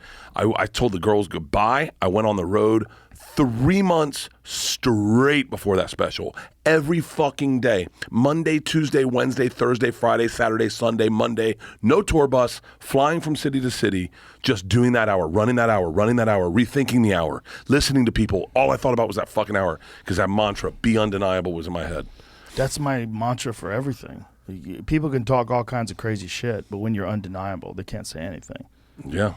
You could break through. You can do anything you want. If you get to a point, you get to a skill level, you get to a refinement of this creation that you put together that is just rock solid. People can not like it because there's a lot of amazing shit that people don't like. Mm-hmm. They just have different tastes. But as to whether or not you're competent, whether or not you're doing well, You just have to be undeniable. And as a comic is being a comic is one of the rare legitimate meritocracies. Like if you fucking kill, people want to see you and they want to come back and see you again, and you make them feel good. And as long as you're not an asshole, like to other comics or to booking agents where they don't want to use you, like fuck that guy, I don't care if he's funny, that can trip up careers, and it's tripped up a lot of people's careers. But other than that, if you're funny, you fucking make it. You just keep going, and it finds a way. Everything works itself out if you're funny. Yeah, it's kind of a cool business to be a part of because it's almost like panning for gold. I think because all I do is think about jokes. That's all I do. All I do is ideas. Ever. Yeah, and ideas are so much fucking fun. They are like panning for gold, right? Yeah. Neil Brennan said that he thinks of ideas as like fish that he catches in his net, and the net is the joke book. So it's like he's next to a river and there's a bunch of fish going by, and he just catches them. He writes it in the notebook. The notebook is like a net. It's so fun too. Like this is why I went up on stage drunk last night because it's fun. No, you were there drunk. I was. You showed up drunk. I showed up very drunk. Yeah, you didn't have like a. This wasn't like a decision. No. Well, I could have just said I don't want to do it, but I'm bored of my act. Okay. I was with my parents. I was like, I'm bored of my act. And I was like, I need to go up drunk and try and fuck it up a little bit. Because if you fuck up your act, you're forced to think in the moment and then read and that is how you can fucking find solves for stories. Yeah. And so I have one story that doesn't have a good ending, and I need to find the ending. And I was like, I'll find it in there somewhere, and I didn't. Yeah, but that's the thing, man. Just like keep putting yourself in that spot, and you'll find it. You'll figure it out. There's many times where there's a new thing that's happening, and I'll just talk about it. I'll just go on stage, and as long as I know I have material before, material afterwards, and I dig myself out, I'll just go, let's see what we got out of here. You never know, because you're in that weird performing mindset, and you can't recreate that. You can't recreate the feeling of all these people watching you and you being back up against the wall, pressure, and you're thinking on the fly. Yeah. Hard to do. It's so great though when you get the thing, when you stumble on it. What do you think's better, okay? So you figure it out on stage that first time, and you know the next time it's going to murder. You don't do it that first time. You figure it out, and you go, oh, fuck. As you get off stage, you go, I figured it out. I'm going to do it. Is that the better feeling, or is it the next time when you do it for the first time and it works? I think the first time a bit kills, like when it's a brand new bit. Like there's been times that I've had an idea in the day, and I sit down and I write it out, and then I maybe write it on a piece of paper, and I've gone on stage and it murders, and it is the wildest feeling. It's like it's so much better than any. I have bits that I know I'm going to hit them, and it's going to be boom. I know where the punchlines are. But then there's stuff like that it's just like it's like a gift from the universe. It didn't exist before, and now you have it. And now you go up and do it. The first time you ever kill with a joke is the greatest feeling in comedy. It's because you're laughing at it. You're it's funny to you. It's like you're just hearing it. You're hearing it out loud for the first time, really. Because like when you come up with an idea, it's in your head. You're like, oh, how do I phrase it? And then you write it out, or maybe you say it to somebody and you go, tell me what you think about this. But when you go on stage with it and it murders for the first time, that's the first time the audience is hearing it. It's the first time you're really performing it, and you'll think it's funny. So it has like this extra crackle because they know you're laughing too. Like there's nothing worse than the fake laugh. Yeah. The fake laugh is horrible. The bad fake laugh when a comic's on stage, like the worst. And they do it every time they do the bit. Like there's times when you're saying something, you're just feeling it, and you're having fun, and you just laugh. Yeah. But it's a real laugh. But if you're fake laughing with every other bit, like that might work if you're in row 10. Yeah. You know what I mean? It might work if you're in row 30 at a comedy club. It's not going to work in the front row. Yeah. The front row people are going to be like, look at this fake laugh. How weird is this? God help you if they see you twice. Yeah. You fake laugh twice in the same spot. Right. Like you can't. I can't. If you do one of those, I can't. Let me get through this. I can't. I'm cracking myself up so much right now. Yeah, there's some people that are like really bad with the fake laugh. Like it would make some comics angry. Oh yeah. They'd go, oh, the fucking fake laugh, and they'd walk out of the room. Oh yeah. Have you ever done a table read and they do the fake laugh? Yeah. The worst. Or a run through and all the writers laugh really loud at the bits that they wrote. Like they're trying to like give you support, so they're laughing along with it, like in a supportive, weird way. You can tell who writes the joke based on who's laughing. Yes, 100%, without a doubt. And it's one of the things like that made me hate writers' rooms, made me want to get out of there. I'm like, oh, this part sucks. Like the coming up with jokes and making each other genuinely laugh in the moment. Like something breaks on the news and you guys are just pop, pop, pop, pop and cracking up. That part's amazing.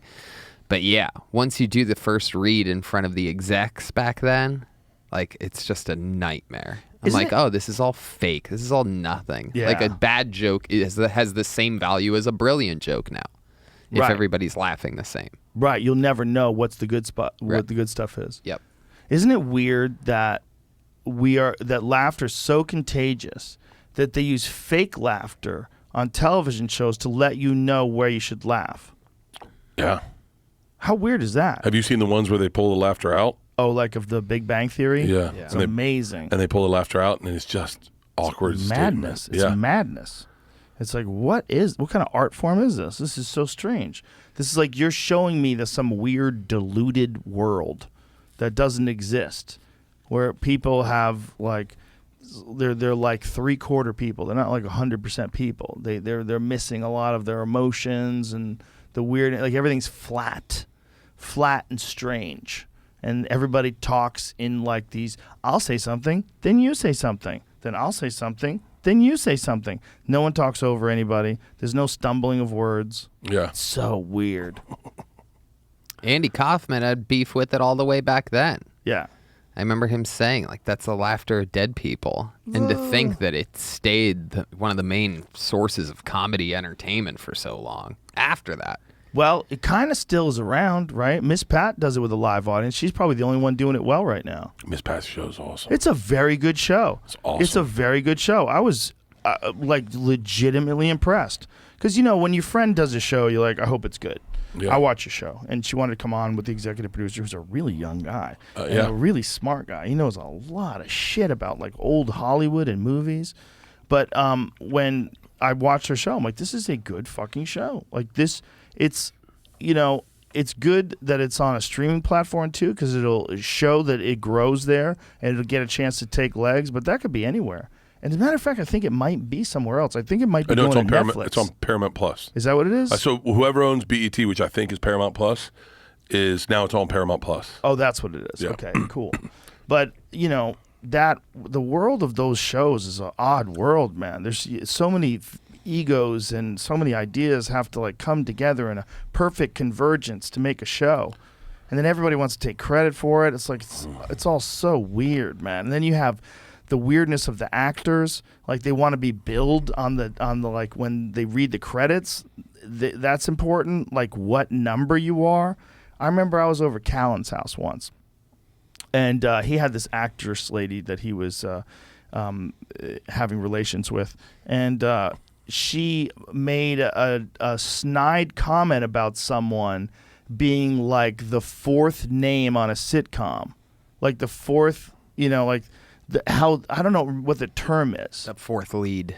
Is that what it is? The fourth lead? Is that what they say? I think that's how they described the order. Whatever it was, when they were reading off, like that was her insult about this person. That please, he's the fourth lead on some sitcom. Like they don't even read his name first.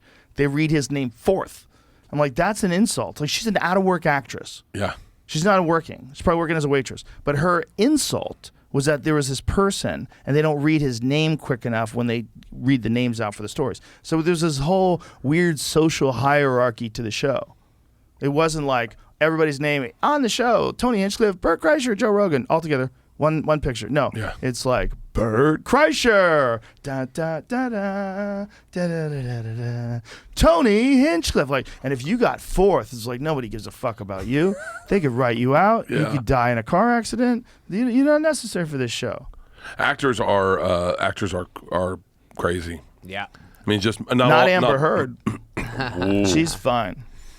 She is the ultimate crazy lady. That's like an interview with Bigfoot. Like, look, we got one. Like, we got one. There it is. There it is. This is what we've been telling you about. This is a real one. I mean, imagine what it has to be like to only do that. The imposter syndrome has to be completely overwhelming. You didn't write anything. Someone else told you how to do that. They bent your motion. Look this way, chin up. Let's do it again. Do it slower. Take a pause between this. Nothing is under your control. But I don't think they get that. I don't think they get imposter syndrome. Well, imposter syndrome is the opposite way. Imposter syndrome is like you become like super famous and super wealthy, and like you're a football player and you don't believe it's real. You're like, they're gonna find me out. Like, this doesn't feel real. Like that happens to a lot. It's happened to me. It happens to a lot of people. They get successful and they go, I'm fraud. This is fake. And even though people love you, you go out and kill, and you're like, I feel like an imposter because it's so strange. It's a new identity, and that new identity is very difficult for you to relate to because it's not most of your life. Most of your life is Tony Hinchcliffe, regular guy from Columbus, Ohio, and all of a sudden it's Tony Hinchcliffe, successful comic, and you're touring and you're killing everywhere, and you go on stage and they're cheering, like you feel like an imposter. That's imposter syndrome. What they are is just crazy. Yeah. They are good at pretending to be a thing, and some of them are cool as fuck. There's a lot of very cool actors. Johnny Depp's very cool. But some of them are just complete insane people that know how to manipulate and play this game, and they get deeply embedded into the Hollywood system. They become friends with casting agents and producers and executives. They go to the right parties. They say the right things. They shake the right hands. They look good.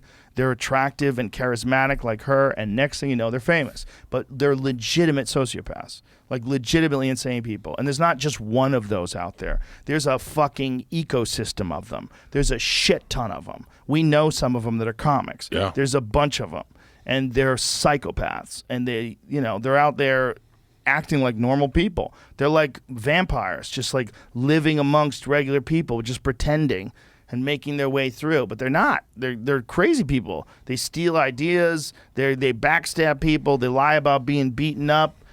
Like this one. Yeah. That is also what happens in show business, because the kind of person that wants an exorbitant amount of attention oftentimes has an exorbitant amount of damage in their life. So then I wanted to be like those people so bad when I got to Hollywood, like be someone who knew a casting director's name, or like knew anyone or went to the parties. I wanted to be like that so bad, and I couldn't help but be me, and who I am is not very conducive to those moments. Well, back then they didn't know that you being you was an actual business model. Yeah. You know what I'm saying? Yeah. Like back then they would go, you can't be that. You're going to have to clean up your act because we got to present you as something that you're not to make you more marketable. Yeah. They didn't have a YouTube. They didn't have a podcast. They didn't have a venue, an avenue where you could do a special. Back then, if you got a special, man, how many people got an HBO special? Yeah. It's like fucking Eddie Murphy got one, Richard Pryor, George Carlin, a few Kinnison. A few people got them. But it wasn't like every week you have a new Netflix special. Like, there's so many new Netflix specials. I took a shit at a casting director's house one time. You took a shit there? Well, I had to take a shit. And I get it. And I took a shit. And fucking someone was like, they told her, and she was like, you shit at my house? And I was like, well, yeah. You have a toilet. What do you use it for? Like, I didn't. It was a party. She was upset that you shit at her house? I shit at her house. I was like, I don't know, man. I've had a few people be upset that I shit at their house. It's crazy that people get upset that you shit at their house. What a weird question. Did you shit at my house? What did you want me to shit do? At my house? Run away and go to the forest? Yeah. The fuck do you want me to find a gas station? It was the party where you wear all white. What's that party? It's like Memorial Day or Labor Day. It was a Labor Day party. Everyone was all dressed KKK? Yeah. The fuck are you in? We were in the Grand Wizard. Did you have a cape? Well, I had a mask on. I was like, how did you know it was me? Yeah, people that get upset that you take a shit, like, what are you living in some weird little kid world where you pretend people don't shit? It's unfortunate. If someone comes over to my house and I open up the door after they took a shit, I'm like, Jesus, I don't say anything. I just go, oh boy. People do that? People shit at your place? For sure, people shit at my house. I shit at our doctor's house today. Good. Yeah. He heard it too. I took his shit and then I heard him making coffee. I was like, well, if I can hear him making coffee, he can hear this. You can hear these bombs going off. I've taken like 4 shits today. I don't know what's going on. It's called good eating. I've shit here. Yeah. I shit at the restaurant. I shit at the doctor's house, and I shit when I woke up. Welcome to Texas, bro. my friend. Yeah, that's how we do it here. I'm eating a lot of steak. We had ribs today. Yeah, it's normal to take a shit. If you're inviting people over your home and you don't want them to use your restroom, you're a weirdo. Yeah, it was so bizarre, and then right, Jamie? Yeah, I mean, yes. Do you have an issue with people shit in your apartment? No, but I know people have don't use that bathroom. That's I don't know what Yeah, but that's don't their use bathroom. that bath. Oh, There's God. good bathrooms and other. That's how bathrooms James Brown wound up shooting at somebody and got in an armed chase with the cops. You know that James Brown mugshot that I have out there? Yeah. That's what he got arrested for. James Brown got arrested because he was in a gunfight with the police because he pulled a shotgun out on some dude who was using his bathroom. Are you serious? Some guy was taking a shit in his own personal bathroom, and he got mad. I'm pretty sure that's the case. Google that just in case. But I'm 99% sure that that's the case because I remember laughing at it. Yeah, on this day, December 15th, 1988, James Brown began serving 6-year sentence for carrying a deadly weapon at a public gathering, attempting to flee police, and driving under the influence of drugs. As reported in his 2006 New York Times obituary, rumors of a PCP habit had already surfaced by the time his erratic behavior came to a head in September when he reportedly stormed into the insurance company next to his office, waving a shotgun and complaining that strangers were using his bathroom. Yeah. It might have been the drugs. Or someone took a shit in his bathroom. Maybe he just had a thing about them doing that. God, I wish I met him. Yeah. He would have been a fun guy to meet. Yeah. So wait, who's on your list then? He's one of them. Prince was another one. Yeah. Okay, well, it continues. Oh, it continues? It gets worse? Here it goes. When the police arrived, Brown led them on a high-speed chase through Georgia and South Carolina. Oh, my God. He tried to ram police cars with his pickup truck. They shot out 2 of his tires. He drove on the rims for 6 miles. Years later, this episode would frame the 2014 Brown biopic, Get On Up. Wait, was that Jamie Foxx in there? In that? Who was in the biopic? I don't know. Jamie Foxx played Ray Charles. Ray Charles. I don't know. Who played James Brown? I don't know that bio. Chadwick Boseman. Did he really? Really? Wow. Dude, no shit. Oh, I bet this is fucking good. Chadwick Boseman was a talented fucking dude. Did you ever see the video where he gets interviewed by this woman and she's asking him whether or not he's going to do Black Panther 2? And he goes, well, I'm dead, so I can't. And she goes, no, don't say that. He goes, but I am. But I'm dead. Wow. Because he had cancer and he knew he was dying. Oh. Like he was real thin at the time and he hadn't announced it to anybody. He was like smiling when he said it. See if you can find that. Because it's, yeah. That sounds crazy. Somebody sent that to me on Instagram. Yeah, I saw that. I was like, oh my God, this is crazy. Like, like, you got to give respect to those people that don't tell you they're dying. Norm Macdonald. Norm Macdonald. I would be the exact opposite. Probably. I can't help myself. I can't wait for those 3 a.m. phone calls. Should have listened to you, Joe. Here I am. You guys heard about that special he shot, right? Yeah. Norm Macdonald? Norm Macdonald, yes. There's a special that's going to come out on Netflix. Any idea when? I thought it. I don't know, man. I mean, why isn't it out already? It's him just doing it alone in a theater. What? I think that's what I was told. Here it is. Like, listen to this. I'm already dead, he says. Black Panther 2, anything? I'm dead. No, we're not ready for you to be dead, Chadwick. But I am. I'm dead. Oh, man. Whoa. Knowing he's dying of cancer and had been for years, not telling anybody, and then saying that like that. How unfair do you think you have to believe life is if you've worked your whole life, you change superheroes forever, and then you realize I don't get to feel it. I don't get to ride it out. Well, that's not a fairness, Bert. No, I said unfair, didn't I? Yeah, it's not an unfairness. It's not fairness. It just fucking sucks. You know, it's not fair for anybody to be Black Panther. You know, there's millions of people. You know, it's not fair for you to be Bert Kreischer. There's no fair. No, yeah. You know, like when someone becomes very famous and then it gets taken away from them, it's not fair. Nothing's fair. It's never fair for you to get there in the first place. It's almost, yeah, I mean, like, you know what I mean? Just what a shitty. It's horrible. It's horrible yes. that you get to achieve your dreams, Right. and then you find out you won't get to see how much fun they could have been. Yeah. What do you think about them doing a Black Panther 2 with someone else? Because people are like, that is blasphemy. Like, you shouldn't do that. You mean with a white guy? I like it. He's got a mask on. You can't tell. Why don't they? I mean, I think he would probably want someone else to do it. I think so. All those people that worked together on that movie. I mean, it wouldn't be. Look, think about how many Spider-Mans have been. How many Batmans have there been? Have there been like four or five Hulks, right? Yeah, you're right, but it does feel sacrilegious to because he's dead. Because he's dead, and we didn't know about it, and it the way it happened was just like so like, fuck. The Spider-Man thing's kind of gangster. They just make a new one. They go, yeah, we're tired of paying you that much. We're gonna get some fucking 20-year-old kid. Is that what they do? I mean, that's what I would do.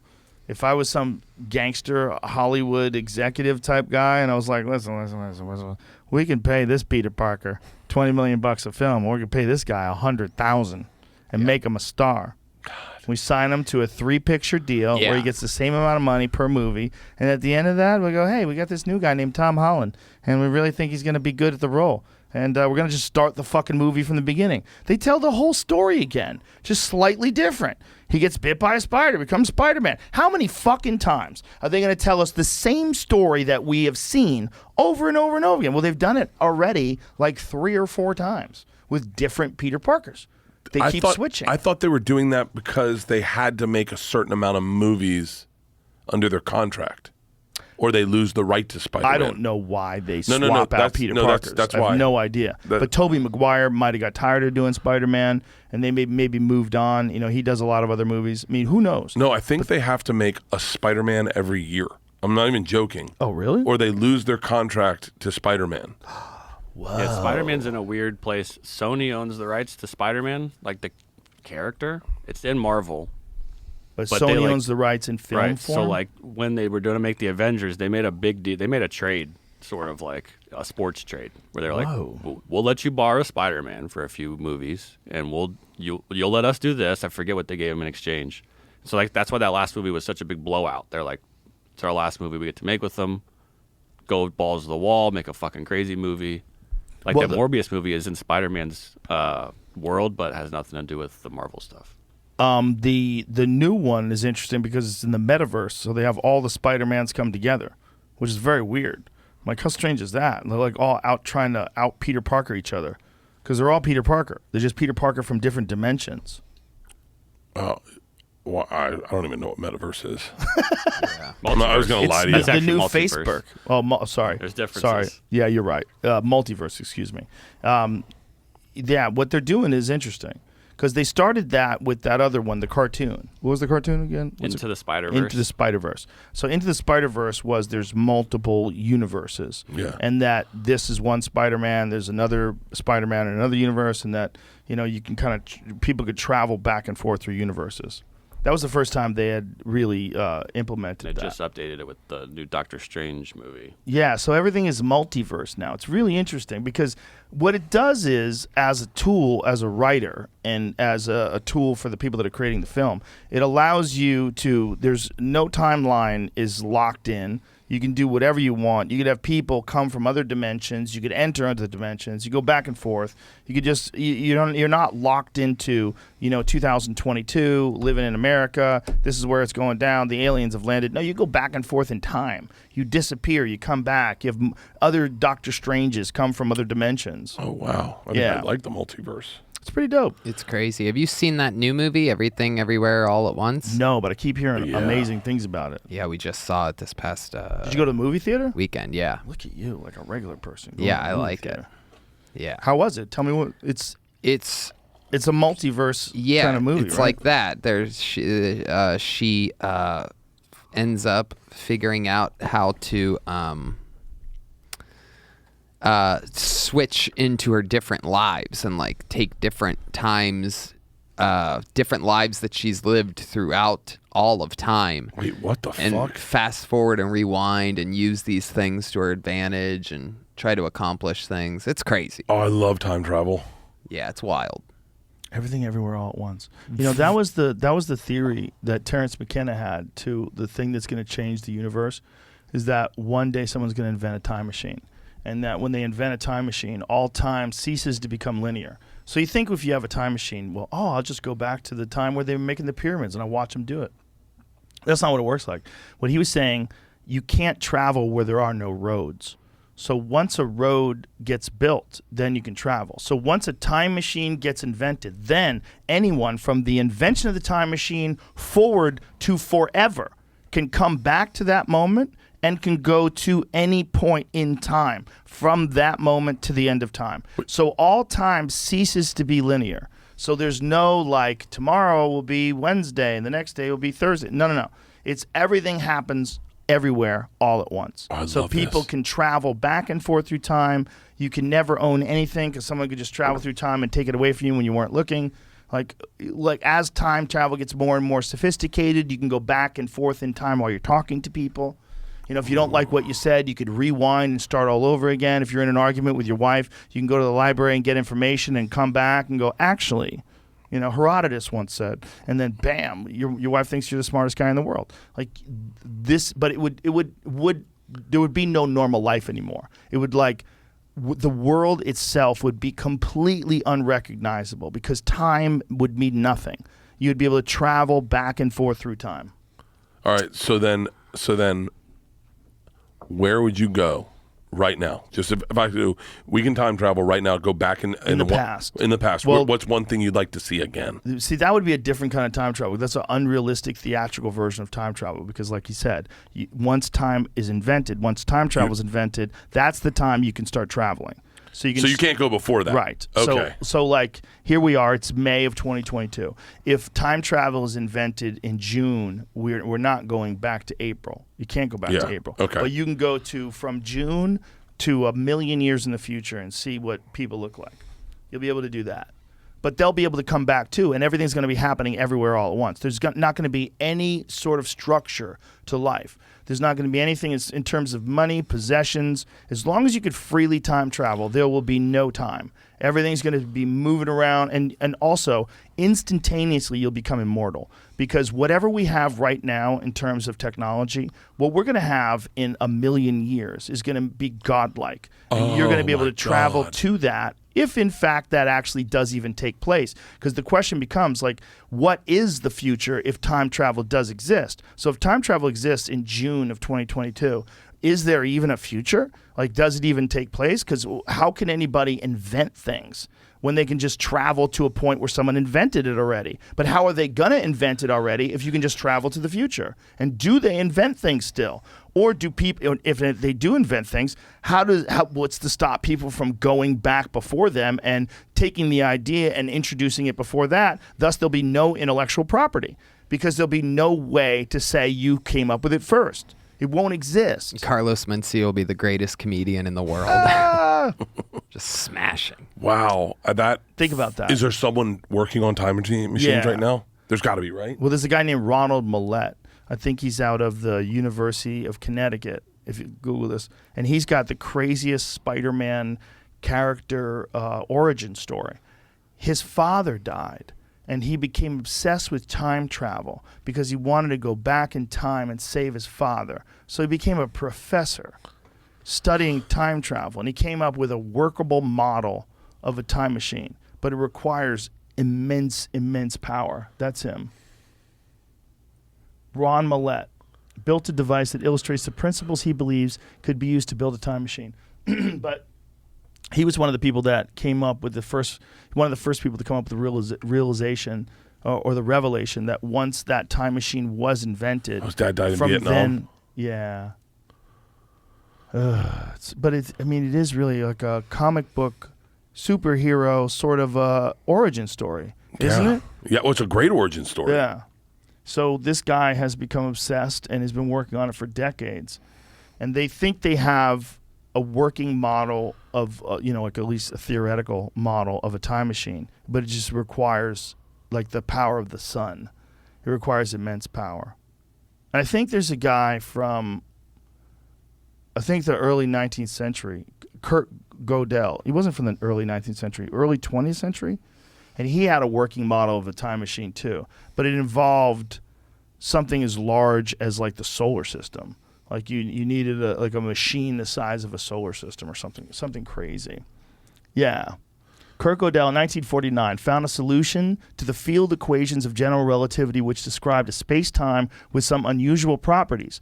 This Gödel universe permitted closed time-like curves, hence a kind of time travel, and it did not admit decomposition into the successive moments of time. Yeah, so he had. I didn't so understand there's been a any few of that guys. sentence. Nah, I mean, I like don't that's, think I did either. I'm like so stupid that if I start to realize what that means, it gives me a panic attack. Like as you talk about, there's no anything ever anywhere, or when you just mentioned the universe, and I realize there is something really up there. Like Like it's not just up there. It's out there. Yeah, it's all around you. That I don't for like infinity. That fucking gives me a panic attack immediately.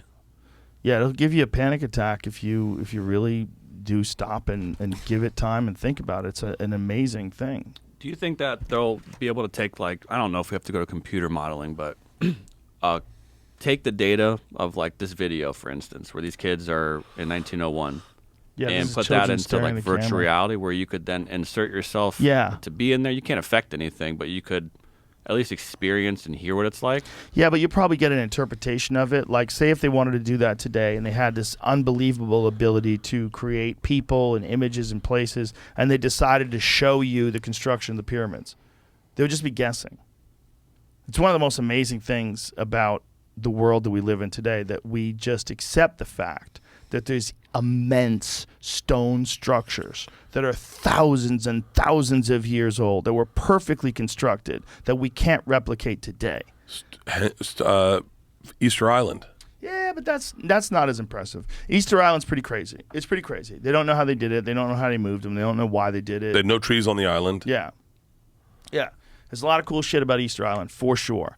But it can't fuck with the pyramids. The pyramids are the ultimate fuck you to anybody who thinks they understand the human timeline. Yeah. And they understand like what technology was capable, what humans were capable of 5,000 plus years ago. Yeah, those Oculus, when you talk about going in, what's that called? Yeah, that virtual reality. Virtual reality. Dude, Brian Simpson came to my house, and it's like a guy not knowing me very well, but then knowing me better than I know myself. He goes, "Hey man, I brought my Oculus thing. I thought you'd like to try it out." And I was like, "I'm good. I don't play video games." He's like, "No. I don't think you know what this is." And I was like, "All right." So he takes me into my gym, and he puts it on my head. I bought one 50 seconds later. Really? And then I found out you can watch porn on it, and they have a porn that'll link up to a vagina that you can put your dick in, and you can. Have you done this? No. How many times have you done this? I have. It's just your buddy blowing you. Sadly, I got that's the porn. Hold on. Have you seen Joey Diaz on the guest book? Have you seen Joey Diaz on the guest book? No. It's fucking that's hilarious. right. Yeah. Look, they both have Oculuses on. Yeah, and he's blowing. And Joey Diaz comes in to suck the guy's dick. Yes. Oh, it's the fucking greatest. That is hilarious. I would definitely use a fucking Oculus to have sex like that. I would, without a doubt, do it. Do you think that you would do that first, or would you fuck an actual real world AI robot first? Like if you had the options. If I had the options, I'd probably want to fuck a robot. If you had like a super hot robot looking. I don't even need her to be that hot. Really? What do you want? I don't know. Just something different would be cool. Just switch it up a little bit. Just need her to not know my wife's name and be able to keep a secret. You know how weird you could get with one of those things? Start really living out fantasies. Yeah, with a robot. You're like, hey, her arm came off. And they're like, what? And like, we got a little rough in there. Well, that's Westworld, right? Yeah. That's Westworld. Westworld's fucking awesome. Yeah. Well, I like season 1. I didn't get into season 2. I just, whatever reason, I tapped out after season 1. But it was really good. It's an interesting concept because it was based on that Yul Brynner movie from a long time ago, where people wanted to live out a life of adventure and going to go and shoot these robots, but the robots sort of rewire themselves or something, and then they actually come after you. They come after you back, like you can't win. Yeah. And those robots wanted their freedom. They became sentient. They wanted to be alive, and some of them didn't even know they were robots. So someone could create a robot universe for you to go in on weekends and play in, right? Well, I think that's one of the lessons of that show is that it turned people into sociopaths. They wanted to go and shoot people and kill people. And yeah, but where would you want to go live out? Like if you could pick a time period where you could just go in and like be in an old Western, be in the gunslingers, or go in the samurai days. Or like Genghis Khan and fucking shooting. I don't think I'd be interested in going into a fake Genghis Khan day because it was, first of all, you wouldn't see the real chaos of that existence, the fear that those people lived under, knowing that the horde was coming over the top of the mountain and there's no escape, and that these people would cannibalize each other. They would literally eat another soldier in order to have food so they could keep their march going. Jesus. Yeah, that's one of the things they did. They slaughtered their horses to eat.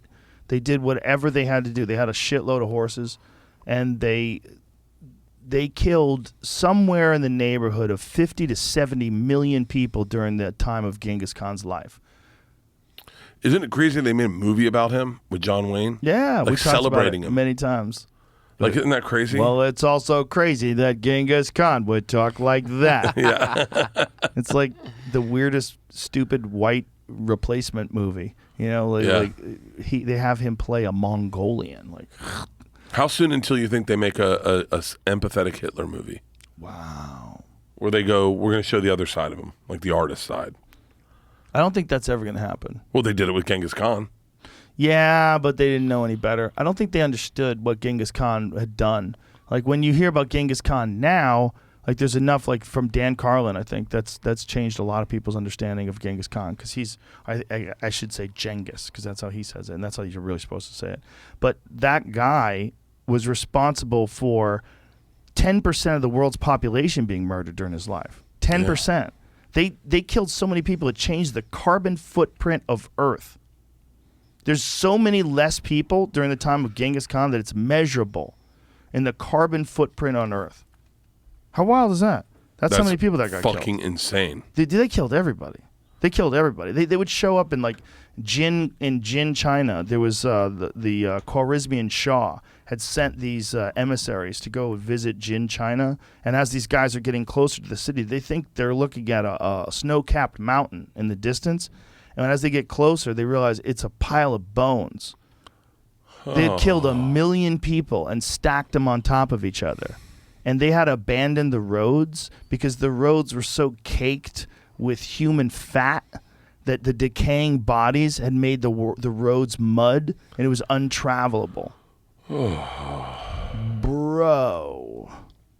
Now, when you think about horrific things that Washington had done, right? Or the people, and then you go back further, like 1,000 years further, you realize, like, people just get worse and worse and worse the further you go back. Yeah. Like, the further you go back in history, the more and more horrific people, like, in what they're capable of.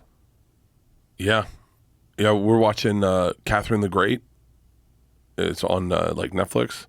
And they've done a really good job of, like, cleaning it up and making it not sound that bad. But then, like, it's fun. It's a funny show, oddly enough. And then you read it on your phone. That night I listened to a documentary because I was like, oh, this is a really good show. I listened to a documentary, and they were horrible. Horrible people back then. Fucking, her husband Peter had a brother, and he was young. That was younger. That was the real heir to the throne. He just put him in a room, locked the door. It was like no one knows about him. Jesus. I mean, that's like that. They really did that shit.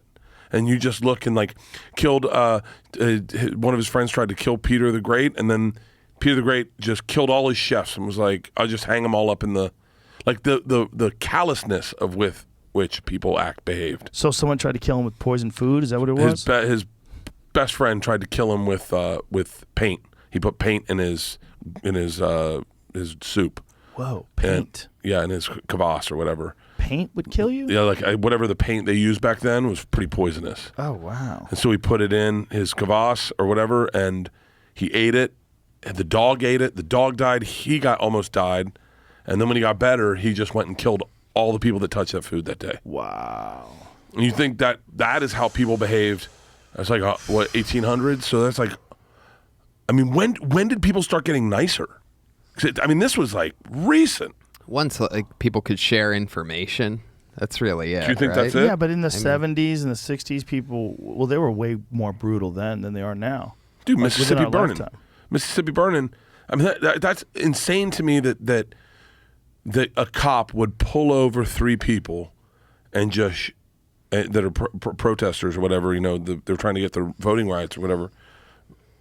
And then they'd murder them, and they'd be like, well, that's that. Let's put them in that big ditch, and think they'd get away with it. Yeah. I mean, that's crazy that's like 50, 70, like 70 years ago now, probably. You know what? I bet they had gotten away with it already. A million times. Yeah, I bet they had already killed a bunch of people. We were just in Tulsa, and I was just in Tulsa, and they had the Tulsa Massacre. You know what that is? Mm-hmm. And I was reading that. Tell people what the Tulsa Massacre. Tulsa Massacre was a young shoeshine boy, black kid, in an elevator. Allegedly, I'm probably 100% sure that he didn't, assaulted the white girl that ran the elevator. So they arrested him. And then maybe like a couple months before, there had been a lynching of a white man who got arrested for something.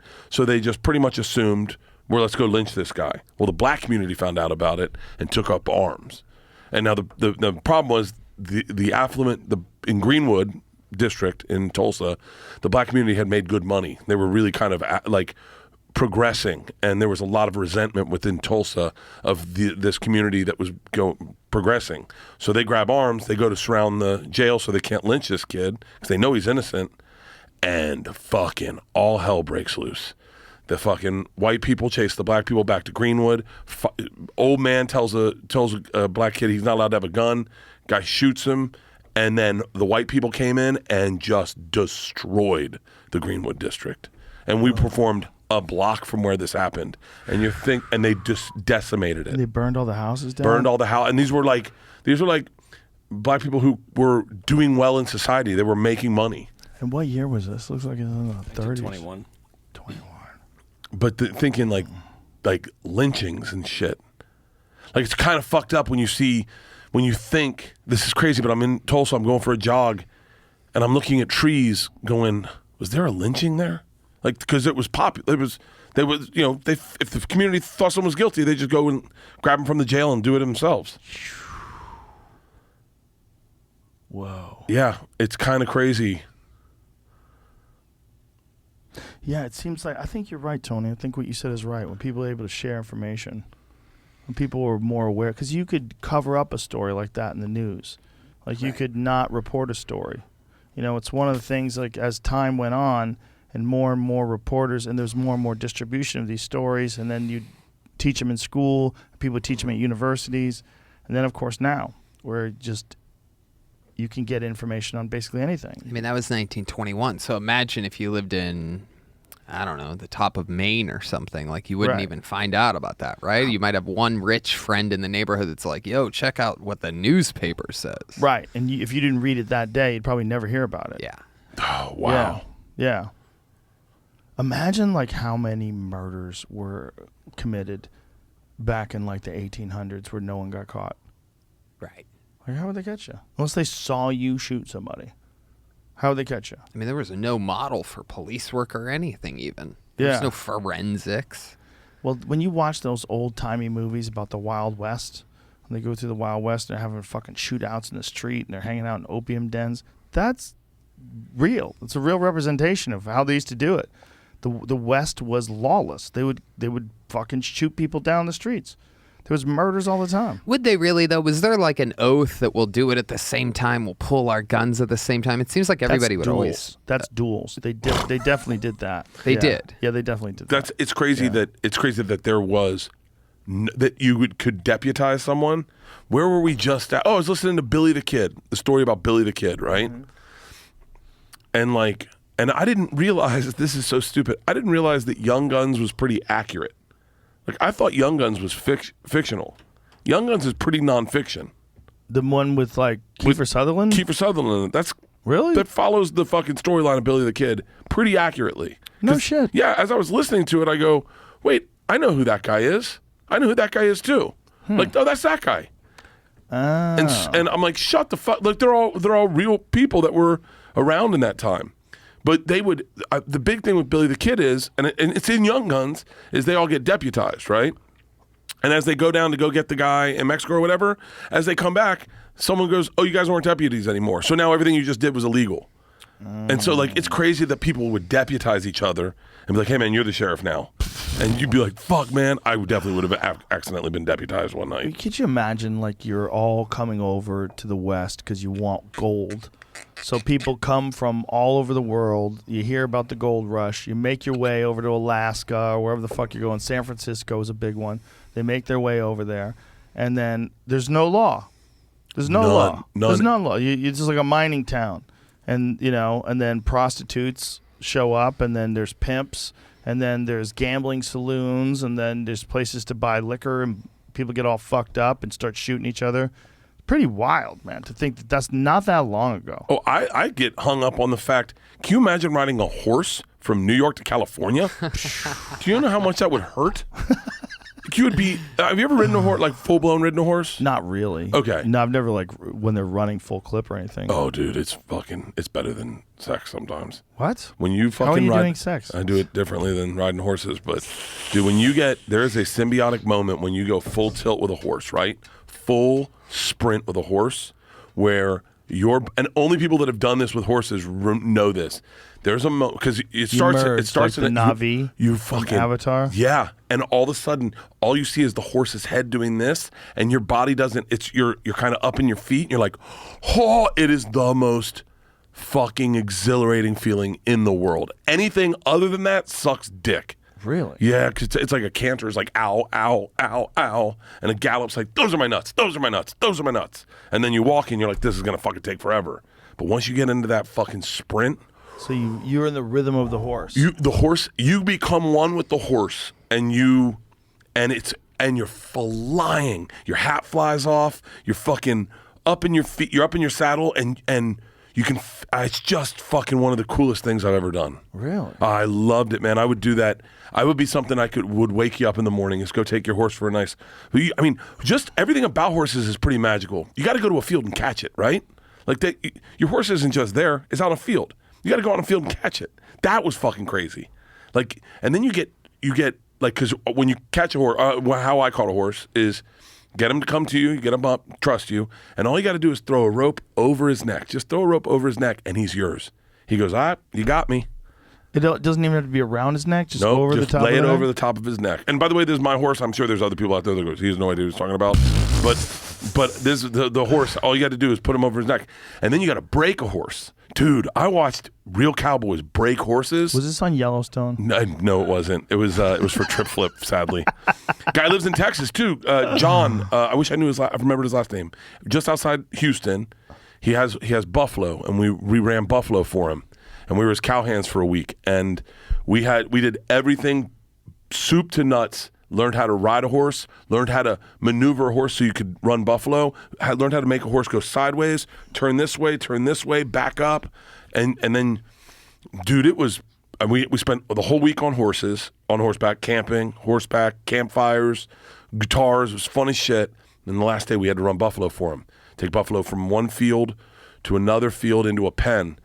And it was exhilarating. Yeah? Yeah, because you've been with this horse for the whole week, so you know this horse. You've washed it, you've brushed it, you've done everything to this horse, right?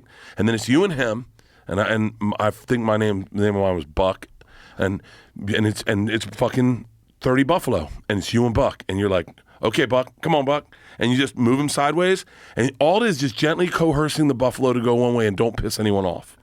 And it was exhilarating. And I understand, like, when you hear about the cowboys and how they originated here and would run the cow from up, I can see how that would be something that would call a young man at like when there's not much else to do in this world, go, oh yeah, I'm gonna be a fucking cowboy. Yeah. Yeah, it was cool as shit, man. I know some ranchers. I know some guys who work on a ranch, and they love it. Yeah. They really do love it. They love the riding the horses. They love wrangling the cows. They love all the there's like something pure about it. I think there's something about it also that appeals to like ancient DNA, because I think it's something that human beings have done for a long time, like ride horses and wrangle cattle and take care of things in a farm. And as you're sustaining this farm, this farm will sustain life, right? You're growing food. You have animals there that you're tending to. Yeah. It's very primal. It's very primal. And horses read your energy. So like one morning I came in really hungover, and I got on my horse, and you could see my horse was like, what's going on with you? I got bucked off a horse in Costa Rica. Were you drunk? No, stone sober. I got bit by a bat the night before. Oh. And I was having anxiety about it, and I was having really bad anxiety. And the horse realized you the were second I having touched the horse's reins, he went like this. And I was like, But I didn't know enough about horses. I hadn't done all the training before. And so I get on the horse, and even just getting on the horse is acting fucking odd. And the guy said, is something going on with you? And I said, I was bit by a bat yesterday. And he was like, okay. He's like, well, I think your horse is reading your energy. And I was like, okay, then just get me off him. And he's like, hold on, you're going to be fine. And then we start going. And I guess there's something different that you do with those horses than you do with other horses. Whereas I was trying to get him to stop, I guess, but I was putting my feet on his belly, which for him meant take the fuck off, and he would take the fuck off, and then he started bucking, and I fucking popped up out of the saddle 1 foot off, and then the guy came and grabbed him and was like, hey man, you're off the fucking horse. What's going on with you? And I was like, I don't know, the horse doesn't like me. And he's like, no, it's you. And then I just got in a car and started drinking. I was terrified. Yeah, horses are. It's an incredibly powerful animal. If it doesn't want you on it, that's why I don't understand rodeo guys. I mean, they're out of their fucking minds, dude. That is such a wild thing to do with your time. Jules' boyfriend getting on bulls. Yes. Bulls are fucking. It's insane. Bulls are fucking. I'll never fuck around with another bull. Broncos are insane. Bulls are insane. It's all insane. It's all insane. A horse is only slightly less insane than a bull. If it's trying to get you off when they're out there with kicking broncos like that, is that more or less insane? I don't know. I think I would much rather fuck with a horse than a bull. Yeah, because a horse has horns. They can shove them up your asshole. You ever see that? I mean, there's been a bunch of them, but these matadors who get jacked. Oh yeah, and they get it up the ass. Oh, I've seen all those videos. Tears their colon apart, literally like poking out of the top of their hip. Because the horn goes through their asshole, through all this meat underneath, and pops out somewhere.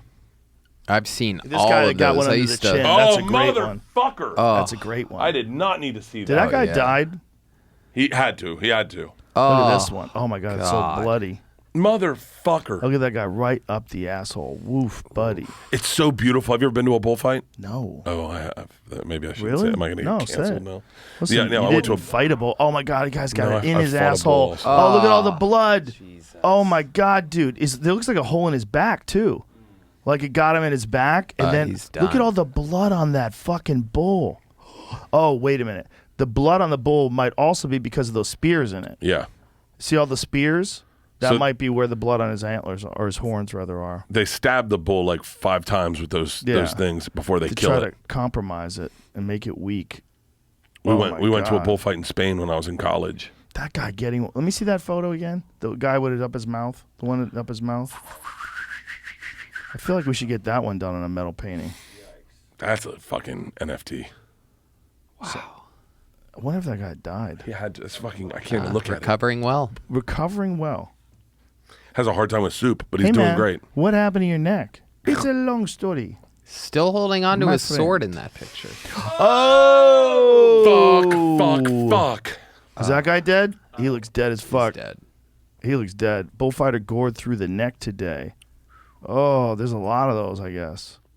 It's crazy that they still do that, right? Because, like, what a strange ritual that it's so barbaric to do that in 2022, to like have this thing, ole, and to trick the bull, but know that there's a possibility that bull's going to get you. You wouldn't go to it if it happened here in Austin, if there was like at the racetrack or something like that? No, I don't think I would go here. But if I was in another country and it was happening, like I wouldn't want to support it in America. Right. But it was happening in some other countries, like there's nothing you're doing to change this. It is what it is. It's here. You want to see it?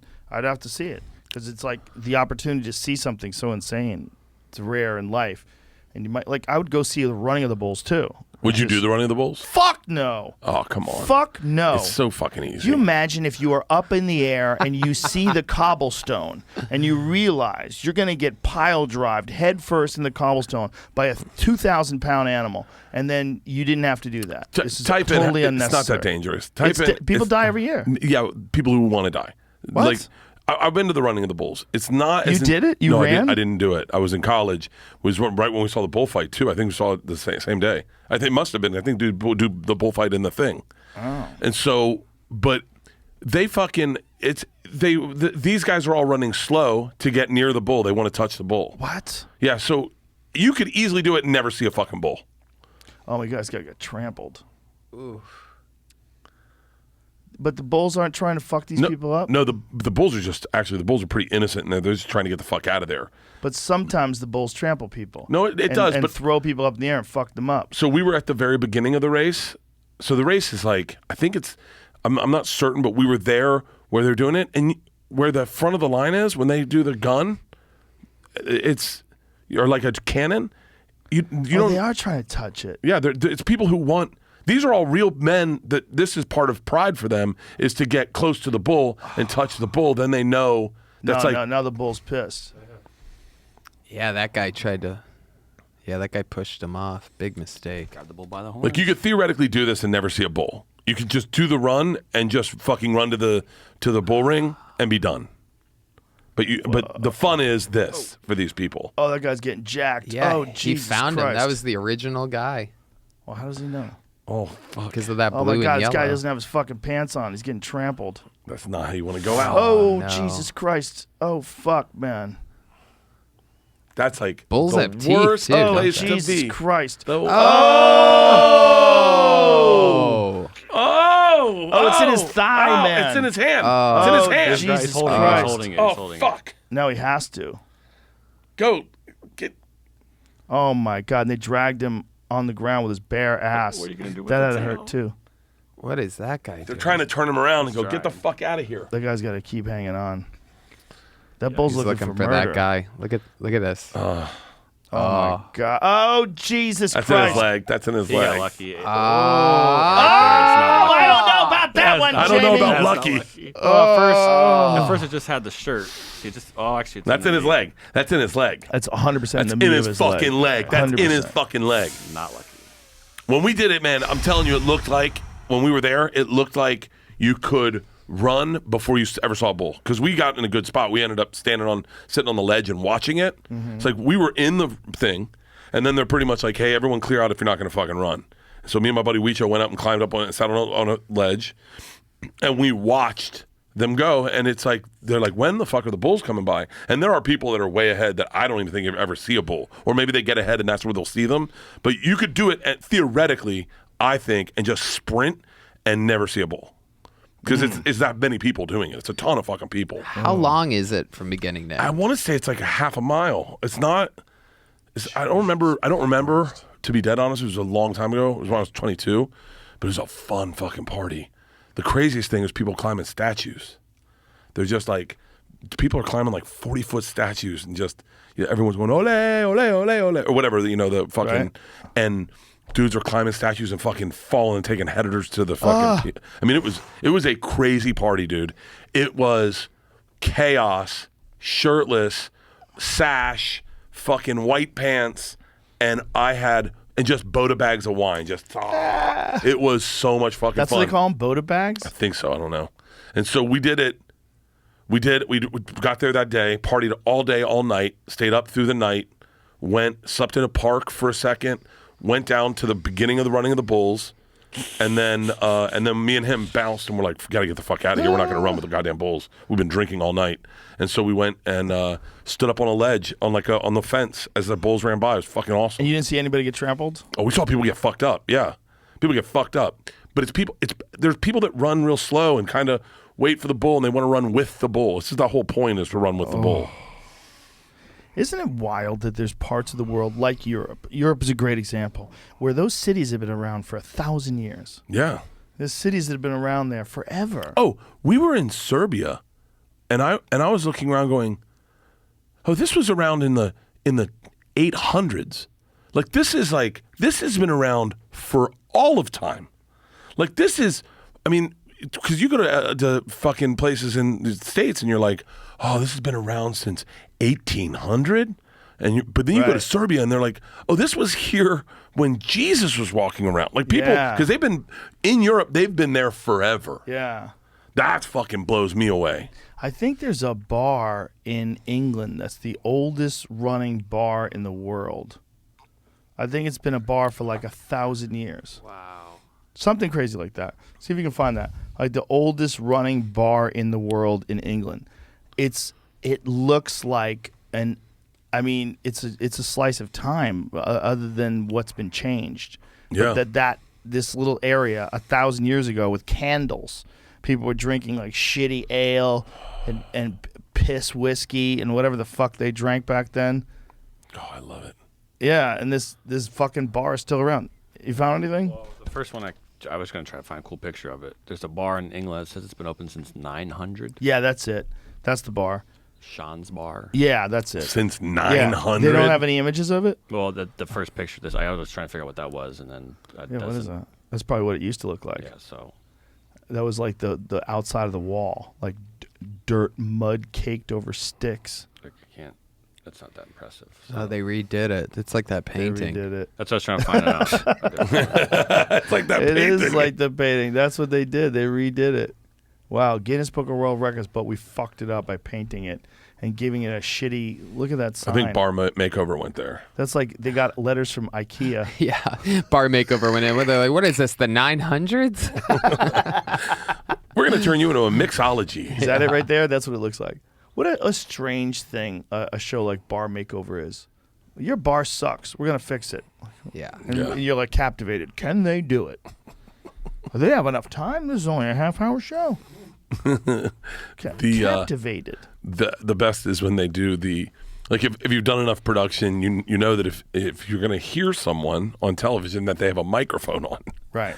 And so you go to Bar Rescue and they're like, these patrons came in the middle of the afternoon. They're like, where's the bartender? And you totally hear them. They're mic'd. Right. And then the bartender shows up and the bartender's mic'd.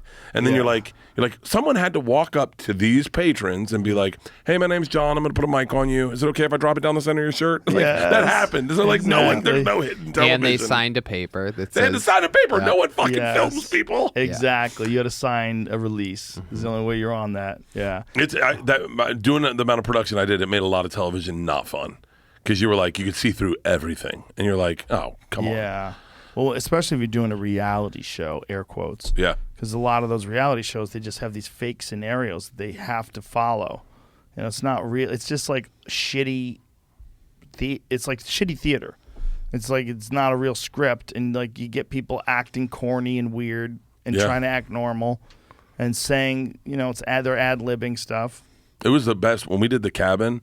Originally was supposed to be scripted, and then we just ran out of time because we couldn't get anyone to commit to doing the show. So at the last minute, we're like, just fuck it, just make it all comics, and we'll all go to a cabin, and we'll just we've all done enough. It's amazing. Comics have done enough podcasts where they know how to fill time. Yeah, like all you'd had to say to someone, like Nikki Glazer's so fucking good. She's so good. She just like came in. She's like, "What are we doing?" And I just said, "Just fucking hang." She's like, "Cool." She's like, "Who's that?" And I said, "Caitlyn Jenner." She's like, "Camera's up." I was like, "Yeah." And she's like, "Okay, we're fucked if it's Caitlyn Jenner." And I'm like it's just comics know how to be present and in the moment. Right. And we're like, "Why?" And she's like, "Well, I'm going to tell you a story. I did the Comedy Central roast, and there were 9 jokes I couldn't tell about Caitlyn Jenner, or she would walk off the set." And I was like, "But you didn't tell him." She goes, "Well, I didn't tell him there, but I went on Stern the next day and I told all of them, and I'm certain she has heard them." And we were like, "Dun dun dun!" And I'm like, "You're just a fucking home run." But had she heard those jokes? Caitlyn was cool as fuck. Really? If she had, she didn't play onto it. We said some pretty aggressive things, Caitlyn, too. She's got a great sense of humor. Yeah, she does have a great sense of humor. She was my dad. You met my dad. Yeah. My dad on that episode. Nothing was planned, right? Nothing. My dad, on that morning, I'm going to the cabin, and my dad's like, or I call my dad, I think from the cabin, and I go, "I have Caitlyn Jenner on today," and he goes, "Don't do it, buddy. It's not worth it." I said, "What?" And he goes, "You're gonna fuck up a pronoun. You're gonna fuck up something, and the world's gonna hate you." And he goes, "It's not worth it. And you don't know who you're talking to. You're talking to a fucking hero." And I went, "What?" And he goes, "Buddy, you have no idea. When you were born, Caitlyn was in Montreal doing and my dad's using the right fucking name, right? Using the right pronouns. He was like, you were a baby and you sat on my lap and we watched that together. You have no idea what a hero she is. So please just treat her with respect." And I went, "Dad, I'm not going to be a dick." Of course, whatever. I was a comic. I said a bunch of crazy stuff. Middle of the thing, we're sitting there, me and Nikki and Caitlyn, and my dad calls. I I go, hey, Dad, you want to talk to Caitlyn Jenner? And my dad fucking starts crying. And he's like, you have no idea? Like, I just want you to know you're my hero. And he just starts melting down. And Caitlyn's like, thanks. And my dad's, I have a few track questions I want to ask you. Your pole vaults, were they polycarbonate? Was it aluminum pole vaults back then? And then he was like, my dad's like, I'm dying to know how you train for the decathlon. My dad was really into track and field all through college. Like ran professionally, ran over at Villanova. And it was like this very moving moment where my dad just melted down, started crying to Caitlyn Jenner, and was like, you're my hero. I just want to thank you and for being pleasant to my son and whatever. Wow. It was a really cool moment when no one expected. What's the fucked up questions you asked him? I'm not saying them again. They got edited out. I guess as you had different poll questions.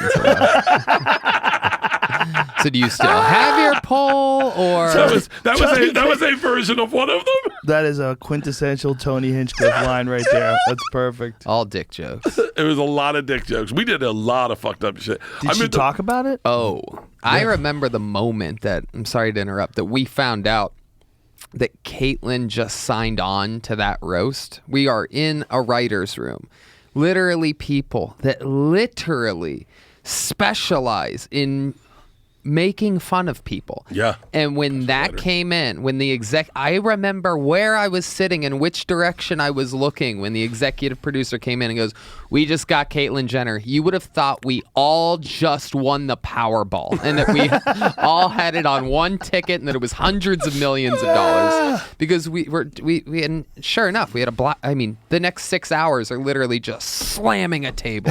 I can't imagine what it would have been like to just be in that hallway and watch through a window at us, apes just having the time of our lives. That was a great fucking roast too. There's something special about those sort of like roasts and roast battles because you're forced to write a completely new joke about a thing that's right there in front of you, and then you're forced to scramble and come up with good lines for it. And on a full roast, instead of a battle, you can make correlations with other people that are on that roast. So immediately you're like, Caitlyn, well, this person's a dick.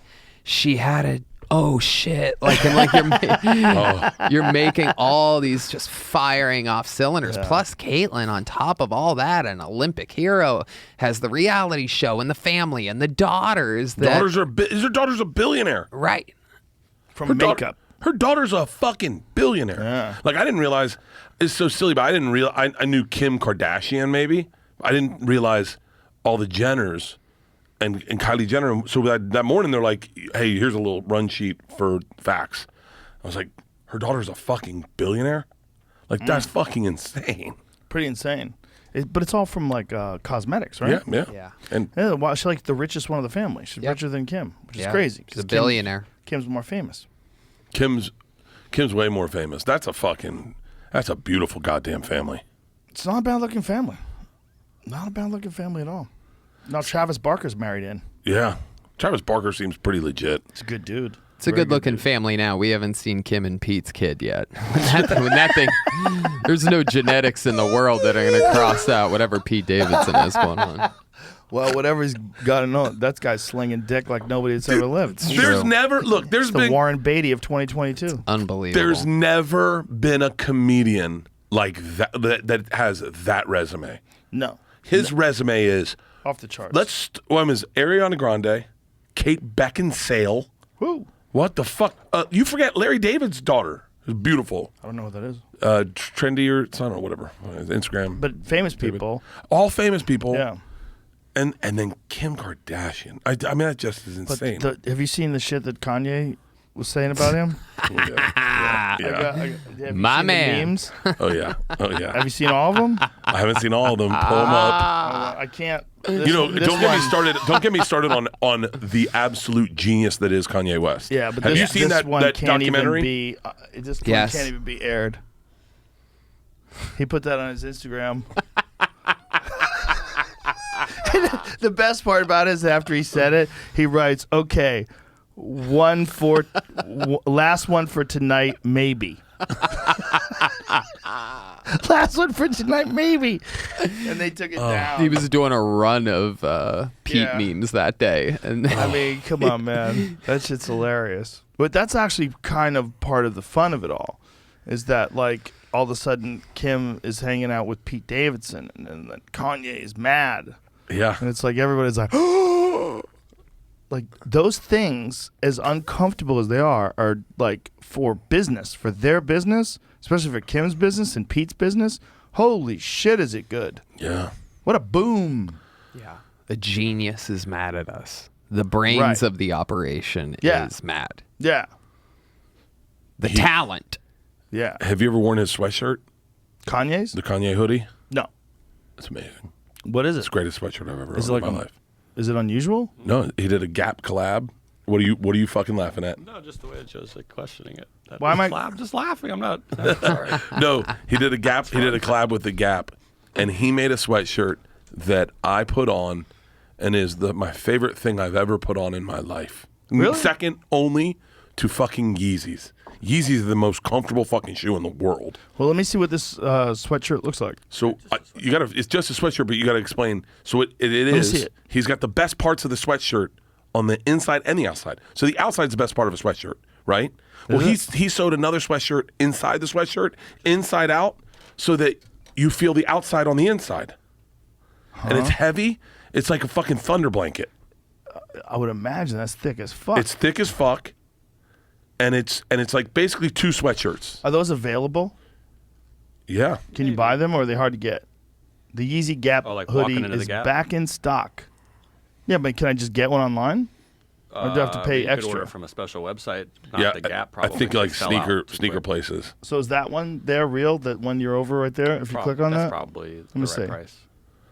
Yeah, it's like GOAT. So that's the Kanye hoodie, and it's what? How much? $100. $100. It's so That fucking seems- comfy. I mean, for a Kanye West thing, that seems pretty reasonable. He's just. I mean, I watched that documentary Genius. Have you seen it? No, I haven't seen it. You have to watch this. He is a fucking genius. Yeah. He is a genius, so ahead of his time. He was making beats for Rockefeller back in the day, and that's what they were using him as.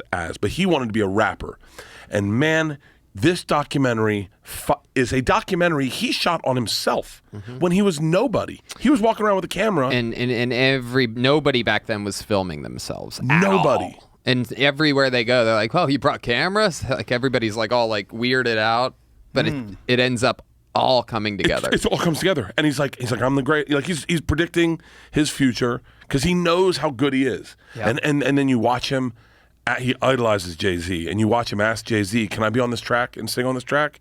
And Jay-Z's like, "Well, yeah, let me hear what you got." And Kanye bangs out the best fucking 16 bars, and then Jay-Z's like, "Shit, man, hungry, a quiet man doesn't eat." And Kanye's like, "Yeah." And then what's even crazier, all this documentary footage, and he gets in a car accident, breaks his jaw, right? Writes Through the Wire, which is chilling how great that fucking song is, about getting his jaw broken, his journey, and he uses the shit he's had in this documentary, he uses it to make the music video that goes on MTV. And what he's doing, he's taking this Through the Wire song and he's playing it for Jay-Z. He's playing it for fucking for Pharrell. He's playing it for them, and they're all going, "Dude, this is going to be the biggest song of the year." And this is all his documentary footage. Play some of that. They can't stop me from rapping, can they? Can they? Too, if you listen closely, his jaw's not opening. I spit it through the wire, man. So is he rapping through wired jaws? Jaw wired shut. Wow. I gladly risk it all right now. It sounds like it too. And by the way, in the documentary, they show the time that he gets his. They show all of this, the extended of everything you're about to see is all in this documentary. Wow. Shot-town, what's going on? Yeah, I drink a boost for breakfast, an insure for dessert. Somebody order pancakes, I just sip the scissor. That right there can drive a sane man berserk. Not to worry, Mr. See, look, he's playing this song for Pharrell, and Pharrell's like, "I don't know what to say, man." Telling her son's own life support, and just Look at imagine him. how my girl feel on the plane, scared as hell that a guy looked like Emmett Till. She was with me before the deal. She been trying to be mine. She a Delta, so she been throwing that dynasty sign. No use me trying to be line. I've been trying to be signed, trying to be a millionaire. How I used 2 lifelines. And he was on the podcast, and Jamie missed it because he had COVID. Are you serious? Yep, Jamie caught COVID. He And was out with a bunch of girls of ill repute at some bar. The only thing sadder than that is somebody who I've had crazy arguments with Kanye about, who was always on the wrong side of history, Red Band. Got to sit in for you, the biggest Kanye fan. And literally, I'm like, this is a double homicide. This is a tragedy. Things happen. That was so tragic. Wait, was Red Band, or was did he old school Red Band? No, he did a great job. Or was he doing buttholes and stuff? No. He didn't. I miss old school Red Band. I really do. But there was a thing where Well, if I you had do, to tell him, I go, you can't interrupt him. I go, we got to work this out. Like, you got to you got to understand the kind of mind you're dealing with. Like, his mind is like a locomotive, man. You're not going to get, if you get in the way of it, you're just going to get run over. Yeah. I might have interrupted. I might have jumped in like, hey, I can help you here. Like, I can help explain You think this. you would have fucked it up? No. I don't know. I might have. He probably would have been like, who the fuck is talking to me right now? Yeah. I don't remember signing up for your podcast. Say that again, what? He would have saw my shoes and been like, I get it. I don't think so. I don't think he's impressed that somebody bought his shoes. A lot of people buy his shoes. I wouldn't have wore those shoes. I would have worn cool shoes. That's what I like, Joe. Sneaker talk. Yeah. I mean, he's so groundbreaking on so many Jamie levels. has to tell me if my shoes are okay. These are APLs. Are they okay? Just okay. Jamie's always making fun. These are fucking great to work out in. I bet They're are. fucking great to work out They in. better be comfortable looking like that. What the fuck are you saying? They look good. They're plain black shoes. That's the. What pants would you wear those with outside of shorts? Pants. Wear shorts, bitch. What the fuck are you talking about? Okay. I'm athletic. Good luck. Is it good luck? Good luck? Good luck? What luck am I getting from different sneakers? Well, you're never gonna make like the GQ fashion list with that, right? Bro, I got news for you. I wasn't in contention anyway. You never know. Come on, man. I dress like a slob. But you could. Well, I have tailored suits. I have some slick shit from David August. Yeah. That fits my chimp frame. Yeah. It's like all tailored right, like thick ass neck and shit. It's nice. Does your wife buy you shoes? Like she goes, no, I got like the dress shoes I got are all like, she's bought me sneakers before. She shamed, everybody shamed me. Yeah. And so she bought me a bunch of very nice, like she bought me some Jordans, sweet Jordans. I can't picture you in Jordans. They're great. I wear them all the time. I don't not like good stuff. It's just I don't generally dress to look good. I just dressed for like whatever the fuck I feel like wearing. Like here, I got a old school jiu-jitsu shirt on. I like it. I saw it. It's in my closet. I go, I'll wear that. I like that shirt. That's all. I do whatever the fuck I want, Bert. No, I'm very like. specific about my clothing. I only wear one type of shirt, really. But I've worn suits on stage before. Like when Chappelle and I were doing arenas, I was wearing suits sometimes. It's fun. It's fun to like fucking put a tie on. And maybe I'll try that. I'll just wear slick. suit bottoms. Just bottoms? Just no. No one will know. They won't be just looking at your upper body naked. They're not even kind of painted myself in a corner. I was wondering whether or not you're going to take your shirt off last night at the Vulcan. Of course. We had a So debate. was I, yeah. We had a No, debate. 100%. I always take it off every time. I'm very comfortable. Every time. Even at the store? Yeah, no, I don't give a fuck about anyone anymore. What happened? Like Because the OR, you I'm- used to avoid it in the OR. I know, but I was avoiding it a lot of times for people. Like Yeah. people would. I remember Criticize you. Someone said something to me, and I was like, I'll try to be respectful. Was it Ari Shaffir? Oh no, Ari takes his shirt off on stage now. Are you kidding me? Does he? Yeah, Ari performs shirtless sometimes. Ari performs pantless sometimes. The comedy store. But yeah, I'm very comfortable with my shirt off. I feel weird with a shirt on doing stand up now. Anybody? So Don't be scared, bitch. Why are you scared of weed and you're not scared of getting scared hammered? of weed. You're I've been smoking a lot of weed lately. I noticed last night. Last night, Bert got to the point where he was trying to say to me, we're going to do stem cells tomorrow, right? And I was like, I have no fucking idea what those words are that come out of your mouth. That's when I called it. I stood up. You saw it. I went, that's it. I'm out. It was good seeing you guys. Take care, everybody. Joe, we'll see you tomorrow morning. That was a fun hang, though. Fun show, too. Very fun show. Fun. I love that place. The Vulcan's such a fun place. That was wild. I brought up Bert last night, and I shook his hand, and he like pointed over my shoulder, and I turned around, and 4 guys that had no idea that Bert was going to be there already had their shirts off. Yeah. I've never seen anything like that. So you're just saying Bert's name, and they already had the shirt off the moment you said It his could name? have only been, 10 seconds? Yeah. An entire table of guys. That's happens a lot. That's why I named. I'm doing Red Rocks again, September 9th or something. Nice. And I called it Tops Off at Red Rocks because everyone will be topless. Oh, nice. Yeah, Tops Off at Red Rocks. I went to go do the promo. I was telling this to Tom. So I don't know. I enjoy making promos. I enjoy trying to sell tickets. I don't have a problem with it. So I go to Red Rocks. I loop it into my touring. I go, we'll go to the space, get access to the venue, and special access. We can use the stage, and then we'll shoot some promos. And whoa, yeah. So we Tops off. So you shoot a lot of content like this that you can post in your stories throughout the lead up to sell tickets, right? Yeah. Just simple stuff. But we get there, and I forget. I'm also that I've done this venue, and so everyone there knows me. So we just ended up getting. Everyone came up to take a picture, and then people are like, "Hey man, you want to smoke a joint with me?" I was like, "Yeah," and they're like, "Do you want to?" What was that thing on your arm? I was when I hurt my arm. I had. I thought it was like lights or something. It was. I had it all fiber optic out. Oh no shit! So that it would be a big show. It's a big show. I'm shirtless. It's Red Rocks. Oh, that's cool. September 13th. I'm at Red Rocks. Everybody, not the 9th. September 13th, 2022. So you set it up now. And then so I shoot a bunch of these. I'll shoot 10 of them, and then leading up to the date, I just release them as we go. So who does these for you? Me and my team, my buddy John Mans, and my cousin Andrew edits. I severely dislike the term team. I don't know what to call them then. The people I pay. My team. The people that are on my pay list. But these guys wanted to kill a beer with me. They're from Boston. Those so we guys killed look a beer. like they want to kill a beer with you. Oh yeah, this poor guy on the right did not want to take his shirt off. He's like, no bro. And I go, it's Tops Off at Red Rocks, buddy. And he goes, he's like, no one's going to see this, right? And I'm like, now we're talking about him on Rogan. Sorry, pal. But yeah, so the shirts come off like crazy now. I've had some really bizarre experiences in stand-up that I feel are unique to me. Like I was in England or one time, over in Britain, whatever. And I started... UK? Yeah, the UK, whatever the fuck it's called. And I started the Machine story. And they cheer, 22 years ago, Russian Mafia.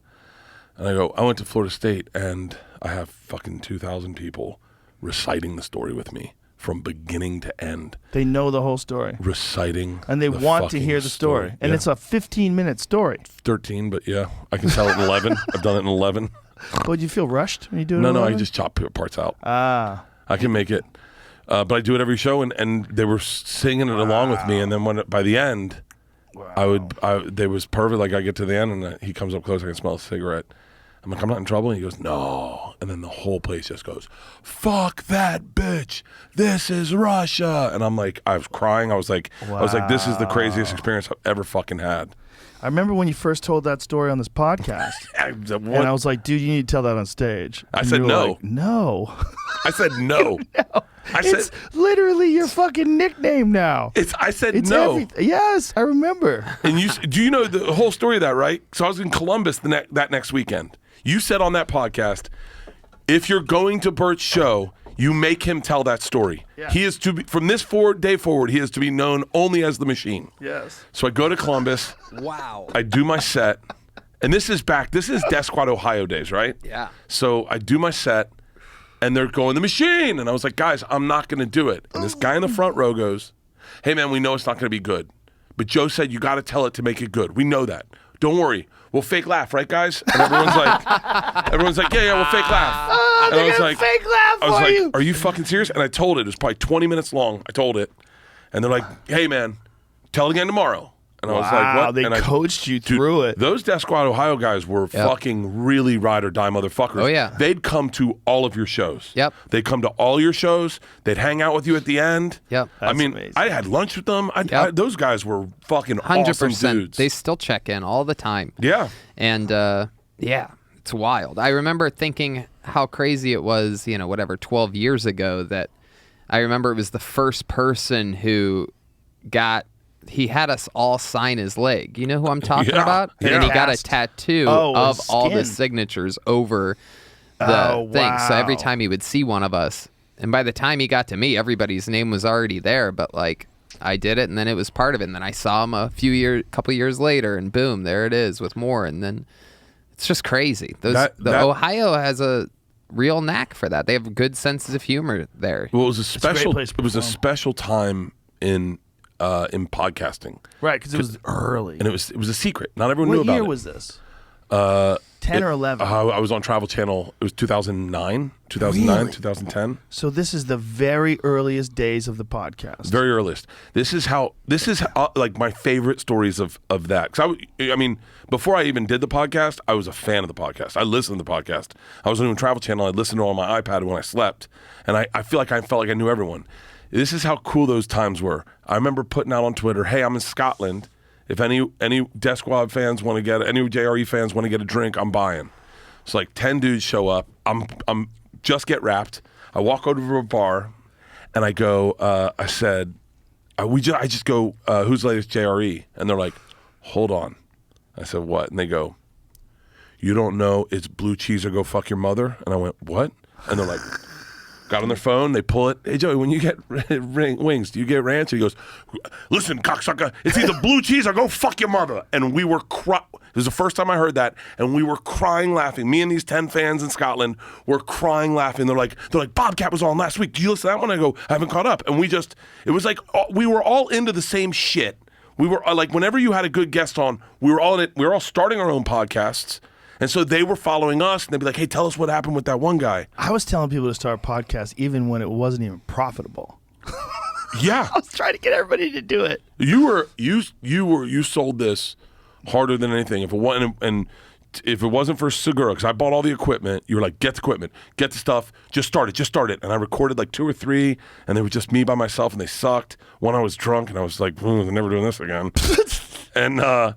And so I had all the equipment, and Segura walked into it was Easter Sunday. Segura walked into my man cave, and he hit record, and he gave a mic to Joey, and he gave a mic to my dad, and he took a mic, and he goes, "This is your first podcast." And we recorded it, and it was fucking, I mean, it was Joey Diaz being old school Joey Diaz, my dad meeting Joey for the first time, and them becoming close friends. I mean, they've always been close. Like Joey's been to all our Christmases, all our Easters before he moved. And that was my first podcast. And I looked at the numbers, and the numbers were like 50,000 downloads the first day. And I was like, what the fuck? And then from that you go, "Hey, I'm gonna be in Ohio. I'm gonna be in Louisville." And then all of a sudden people showed up, and this is back when you could sit in the lobby and just talk with people and be like, and they'd be like, "Hey, tell us about this, tell us about that." And yeah. It was so much. I had my daughters do my intro. Oh, nice. Yeah, I had my daughters do my intro. They were really young then. I don't think they, oh yeah, maybe they still do it, but it's, Isla was in a place, and she had a big speech impediment. She goes, thank you, gentlemen and James. Aww. And it was like, and yeah, it's great. Cute. Yeah. Those were the fun fucking days. They're fun now too, buddy. Oh, yeah, It's what am all I saying? fun. It's a lot more fun now. It's still, look at that. Yeah. Bert Kreischer. Look how young you look. I know. You don't even look like you. Who the fuck are you?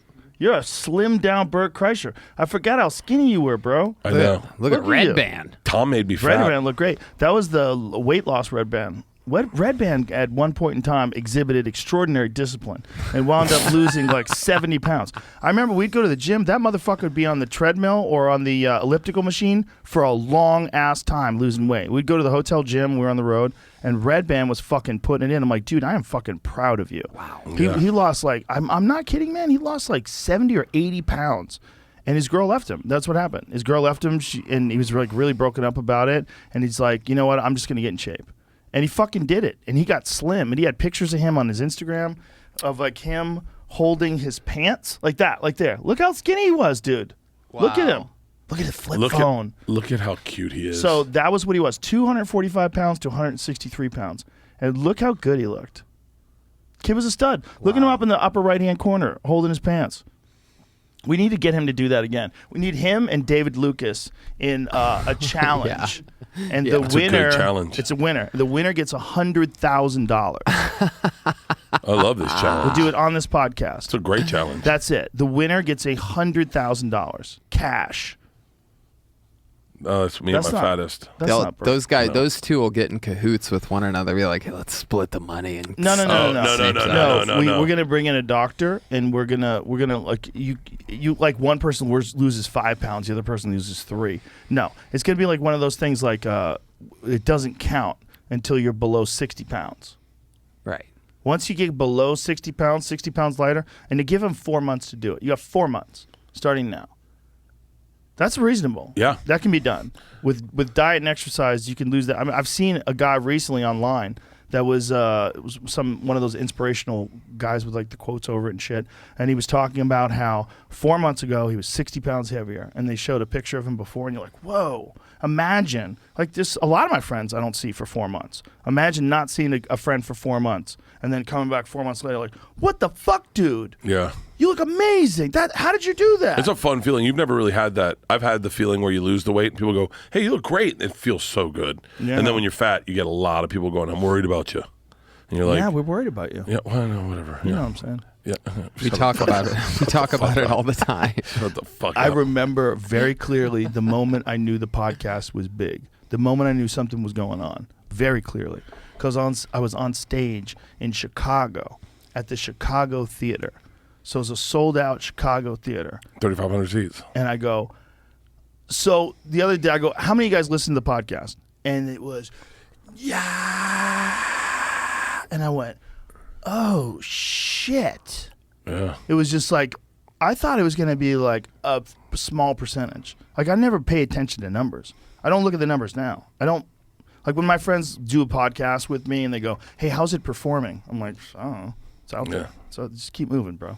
I remember one time Jamie going, hey, man, did you sell a lot of books? And I said, no. And he goes, well, your numbers were like through the fucking roof. And I went, oh, wow. But that's, I don't look at my numbers either. You can't. It's just, if you do, it's like likes on a photo or something like that. Like people get obsessed with numbers. You know, like if one guy's selling out 3,000 tickets, but the other guy's selling out 5, the 3,000 guy's jealous of the 5,000 guy. And meanwhile, like you just sold out a fucking theater. Dude, I told Chris DiStefano the other day, 1,200 seats is the mountaintop. You can go out and do theaters at 1,200 seats, 1,500 seats. So that's the dream everyone ever had. Yeah. That's better than anything you could ever wish for. Yeah. Tony and I did the stand-up live in Phoenix, which is, by the way, he sold out every show. So that's like 600 seats per show. And when I did that, I was doing that place. I was like, you know what? This might be perfect. This might be the perfect size to experience comedy. Yeah, that's a great venue. It's a great venue because it's low ceilings. And it's a great sound system, and it's a great size stage, and it's very intimate. And I'm like, this might be the fucking sweet spot. Like, there's something to be said for a 200-seat room. Fucking awesome, right? Yeah. But, man, when you're rocking in that place, the laughter was thunderous. Yeah. Yeah. And it's low ceiling. They did a great job. Slight elevation as it goes back, but nothing Yes. too crazy. Because when you get in some theaters, when you hit that second tier and stuff, there is a disconnect. It doesn't feel like they're right there. It feels like they're up there. Yeah, you have to have, like when you're doing big places, you have to have distinct punchlines. Like the people that really suffer are the ranters who like, you know, like their pace requires that they say this and then they say that. And there's a punchline here, there's a punchline there, and there's another punchline. Like if you do that in an arena, like you run the risk of people not being able to hear what you're saying. Yeah. We were talking about the ride over. Arenas are take a different pacing. It's a different pacing. Yeah. Different. So does Red Rock. So does the Greek. They take you got outside places. Outside places. I love outside places. Yeah, but there's something cool about the night air and shit. You know, outside and sky. And when I did, I am very fortunate to have done that Hot Summer Nights thing. It was the funnest time of my fucking life. Outdoors during COVID, every night grilling out. Every night they're watching them put up the stage, break down the stage. It was like being in a rock band. It was so much fun. And the shows were just, everything was different. A thunderstorm behind you in the night, sunsets. Fucking my favorite thing about those is sunsets. Really? Dude. Like before the show starts, like watch the sun drop, and then the show starts right afterwards. Everyone's watching the sun drop, and they know that when the sun drops, that's when the show starts. Ooh. I gotta have you come out to a Hot Summer Nights show to see one. I'll come out. Or the whatever it is, Whatever fully loaded. Fully loaded. Fully loaded, man. I'll come out. The sunset and then the fucking energy of people being outdoors. It's like a fun tailgatey, like people show up with their trucks filled with ice and coolers and water and make a jacuzzi out of the thing. Yeah, but you bring that kind of energy everywhere anyway. Like it's not like they would do that if Jim Gaffigan was playing there. They did it with you, but I mean, you bring a party atmosphere. I like a party. Yeah, you're not that Jim Gaffigan doesn't have a very rabid fan base. He certainly does, and he's a great comic. That's all I'm saying. Oh, no, what I'm saying is like your fans are drunks. Yeah. Your fucking They like to pants, fucking your get pants, down. They're coming to party. Dude, Like we did Colorado, somewhere in Grand Junction, Colorado, and did the other day on my tour, did an amphitheater. It's amazing. First of all, it's amazing. It's amazing. But I'll be very honest. I am jealous of those people because I want to do what they're doing. right, I like have that. fun in the audience. Yeah. Like Red Rocks. So I'm sitting in the fucking pool. I'm doing Red Rocks on the 13th. Someone texts. My phone starts blowing up. They're like, Wilco's playing the 14th. Dude, I'm the biggest fucking Wilco fan. What's Wilco? Jeff Tweedy. It's a band out of Chicago. They're like alternative country kind of. But they're fucking amazing. He is amazing. How am I just hearing about this now? Dude, I literally found out. My hands were shaking. I texted everyone because when I do Red Rocks, I bring everyone, like friends and family. That's a Tom Segura trait. I bring people. I rent out a whole set of cabins. I get everyone in a cabin. Everyone comes to my show, and then last time we stayed a day and went to Jimmy Buffett's show. Got to go backstage, meet Jimmy Buffett, gave him a pair of my flip flops. Like it was awesome. It was awesome. And let me tell you something. I geeked out over Jimmy Buffett. I made him a little uncomfortable because I was like, you have no idea what you mean to me. Like I literally, Jimmy Buffett is like a hero to me. You're from Florida. I'm from Florida. Yeah. I know. I gave him a month worth of Bert in 5 minutes, and you could tell he was overwhelmed. He was like, "Well, it's great meeting you. I got to go on stage." Oh, this is before the show? Right before the show. Oh my God! How dare you? So then I find out Wilco's playing, and I fucking text everyone. I'm like, we're partying with Wilco the night after. We're going to see Wilco. And I told Tom yesterday, he was like, because he knows how much I like Wilco. I texted him. He was like, dude, I will creep Jeff Tweedy out. I will make him go, I wish this guy had never gone backstage. I can't believe he's crying. He's like, that's how much Wilco means to me. Like, they're fucking awesome. I'm looking up Wilco on Apple right now because I'm going to get... It says nothing. I once made a fool out of myself in front of my favorite musician, Roger Waters, the creator and bassist of Pink Floyd. These are the guys? Yeah. Wilco loves you, baby. Joe, you're going to love... Is that a song? Wilco Loves You? Wilco, it's on the album Wilco. Yeah. And the song is called Wilco. Ooh, I love that. Let me tell you this, Joe. I'm in Crow territory, okay? Crow? Yep, we had just... Native American. Native American territory up in Montana, South Dakota. We're riding motorcycles. And we had just hunted buffalo. We take a helicopter back to the top of a mountain, get on our motorcycles, sun setting, okay? I get on my motorcycle, I throw in Wilco, the song Wilco on the album Wilco. Let me hear some of this shit. Play that song. Play that song. I want to hear some of this Wilco. Let Spotify work out the legal details of this. They got Wilco. So, do they have Wilco? Yeah. But is it okay if it plays on this? I don't know. Let's find out. Yeah, I'm sure Is there someone you can call? Well, it could only help. Yeah, I could call him up.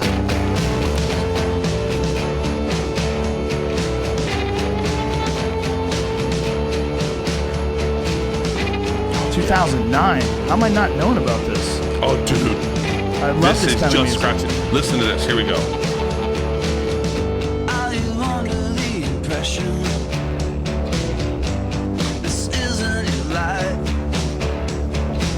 Do you dabble in depression? Is someone twisting a knife in the back? Are you being attacked? Oh, this is a fact that you need to know.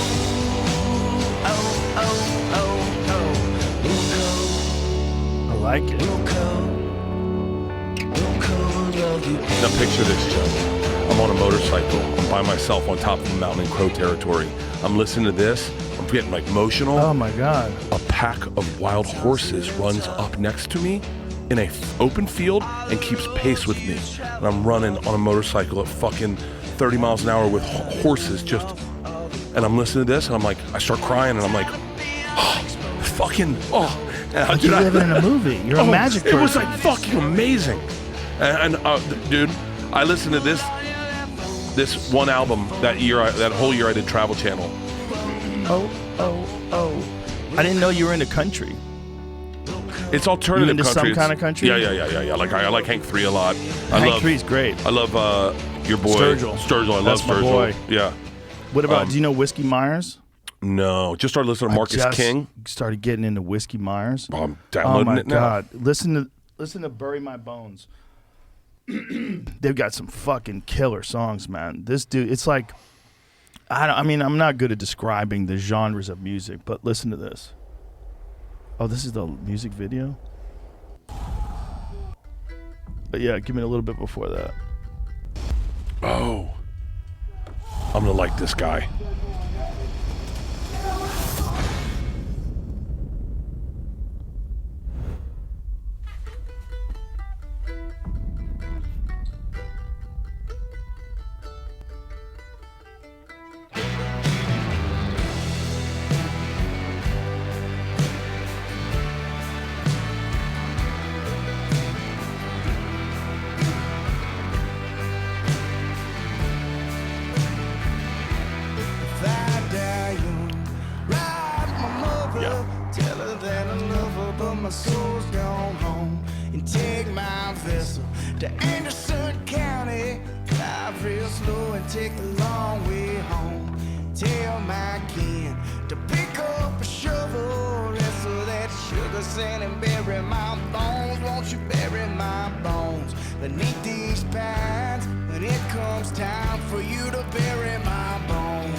All their shit's like this. I like this a lot. Very good.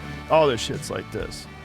We have a strong green room playlist. We bring one of those big JBL boombox speakers, those big giant bitches, and we have a strong playlist. And this is what I generally like to start with because it's like, fuck, we're getting into this. Yeah. It's a half hour before showtime. We're pacing. Woo! We're just firing up. We hear the crowd out there. It's crazy. Woo! And there's one song, ELO, Slow Down. This is our Showdown, excuse me. Slow Down. Yeah. That's how drunk and high I am. ELO Showdown. This is what we play right before we go on stage. So this is like the show's about to start in 5. Yeah. We start dancing. So you got marijuana smoke, you got whiskey on ice, and we're about to go do the greatest thing in all of entertainment. Madison Square Garden, Boston Garden, all these places. Headed for a showdown. This is our song, man. We've been doing this one, since last year because we were listening to this when I got COVID. Yep. Yeah. Florida. So you set up a whole vibe in your green room? Yeah, set up a vibe. And Chappelle sets up a vibe better than anybody. He changes all the lights to red.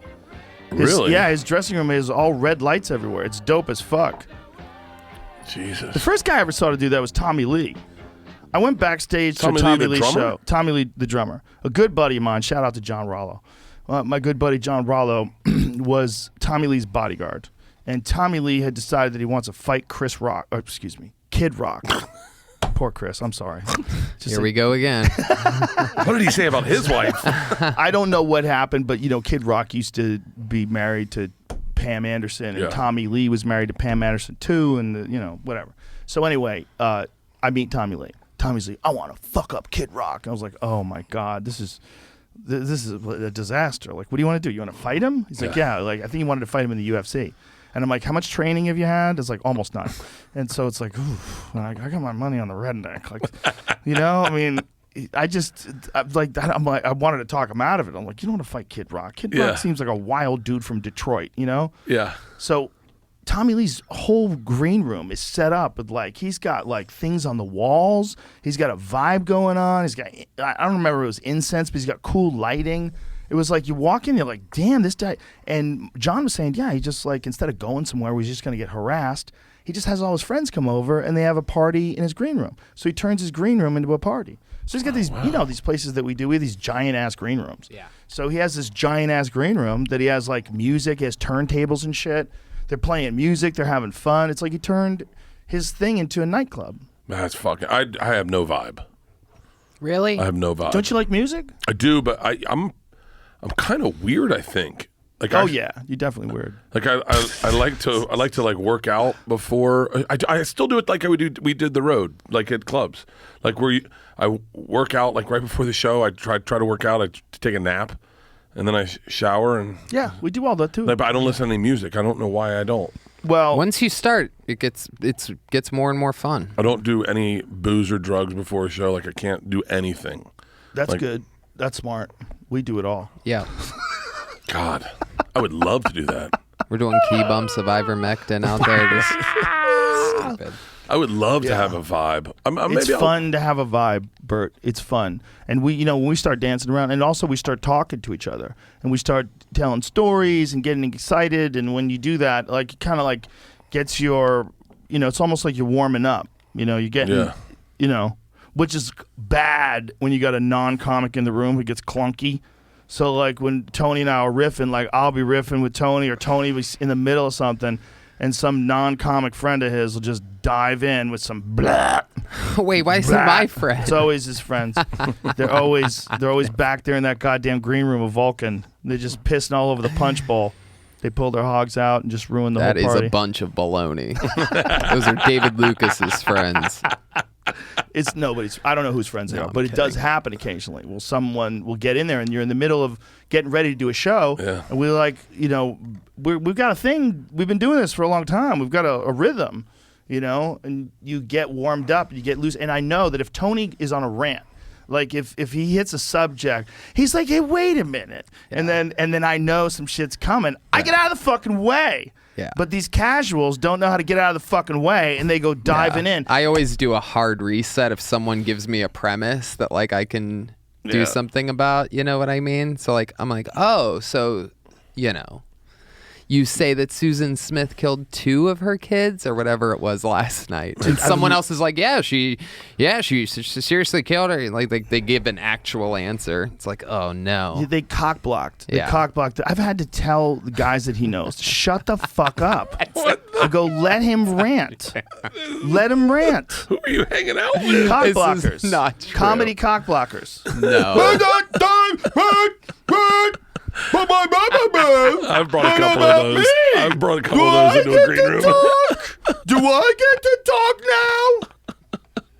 now? Tony's like 2 minutes from going on stage. He's trying to say something funny. This guy's just like cock blocking him, just jolting. It's all flustered. He's got to leave the room and go on stage. What?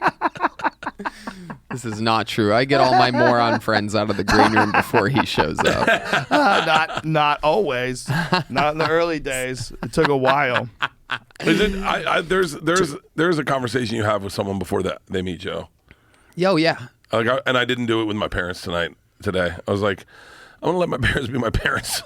I was gonna say like I don't know. I'm just terrified of what my dad might say to you. It was great. Yeah, they were great. They were great. Yeah, because you gave him a little speech. I didn't give him a speech. I actually didn't. What I speech chose not would you? Well, a lot of times when I bring people to a green room, I go, hey, you don't have to talk, so don't talk. Like, don't feel a need to talk. Like, Joe talks, I talk, we're comedians, we've known each other. Like, you don't feel like you have to jump in. And I've had people jump in before, and you're like, oh, motherfucker. And well, the problem is it's in a green room. Yeah. So like it seems like we're just talking, but we're also warming up. Yeah. Like we're having fun together, we're warming up. It's not like, we all went out to dinner. Of course, everybody should talk. But this is not simply a conversation when you're in the green room right before a show. It's a warm-up time. And when you have casuals in the green room, it fucks things up because, someone will be in the middle of something and some guy will be talking over him. You're like, Jesus Christ. Tony Woods had to tell the guy to shut the fuck up. We were in the fucking same thing at Vulcan, and there was some young guy, and Tony was talking, and this guy wanted to talk over Tony Woods, who's like one of the greatest storytellers of all time. Of all time. And so Tony's in the middle of this amazing story with this giant smile on his face, and this dude's just and he finally has to go, hey man, will you shut the fuck up? Did you hear me talking? Like, what are you doing? I'm like, you got to get them out, man. You got to get these guys out. Like some guys are cool and they can hang and they understand and they come back there, and a lot of young guys like Hans Kim is the master at it. Mm-hmm. He can like be around like Ron White. He never gets in the way, and he's always been like that from the jump because he's a very intelligent, respectful guy. Yeah. But some dudes, they're just clunky. Yeah, they all want to shoot their shot sometimes. Yeah, they also think like they can get tight with you. Yeah. They can get in with you. And like there's a certain, we were talking about this before, that there's like a certain style of comic that doesn't really want to become undeniable. What they want to do is they want to just get in somehow.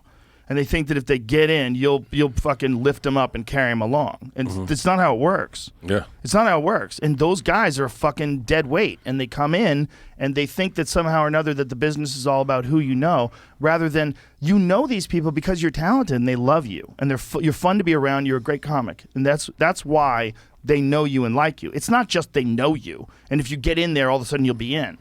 And hey, why don't you take me with you on the road? What are you talking about? Yeah. Like, I don't even know you. Like, this is crazy talk. Right. Why would you take a complete stranger when you work in an industry where you know so many different levels? Well, he knows what, someone will say that to you and like, bro, you know who I'm traveling with. Like, you can't, you're barely getting going in comedy and you're asking to go on the road with us. That's insane. But I had someone do it recently. I'm like, this is an insane question. Right. Like, you should be getting paid professionally somewhere else first. Right. Before you ask to go do a fucking arena. Right. And even like Hans, who just got that role, had to kill, 200 times in a row? Yeah, he killed a lot. Yeah. He killed a lot. But he killed and he's fun. Right. Fun to be around, big smile on his face. He's a sweet guy. Sweet guy.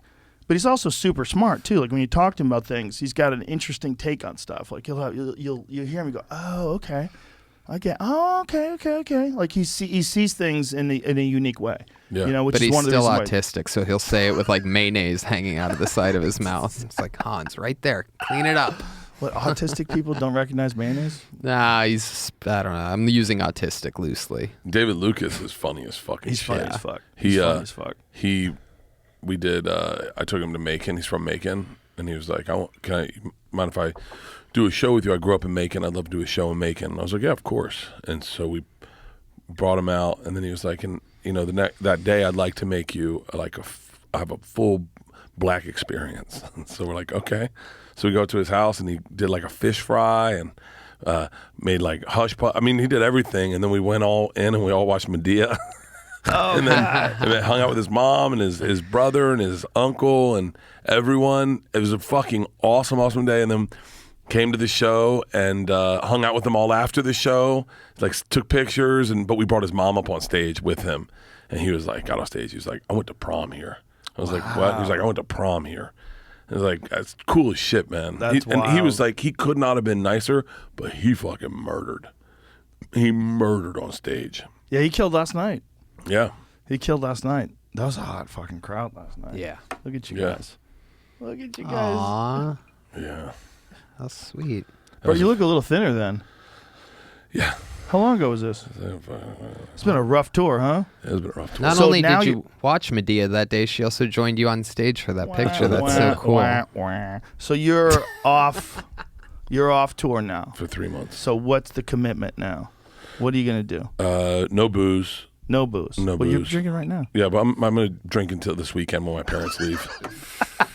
You don't want to be around your parents sober? No. No, I They love seem my cool. parents. They're cool. They're cool. There's a lot of like moving pieces though. Yeah. And so Lacey, I talked to Lacey, Tate's girlfriend, Lacey Mackey. She's my trainer.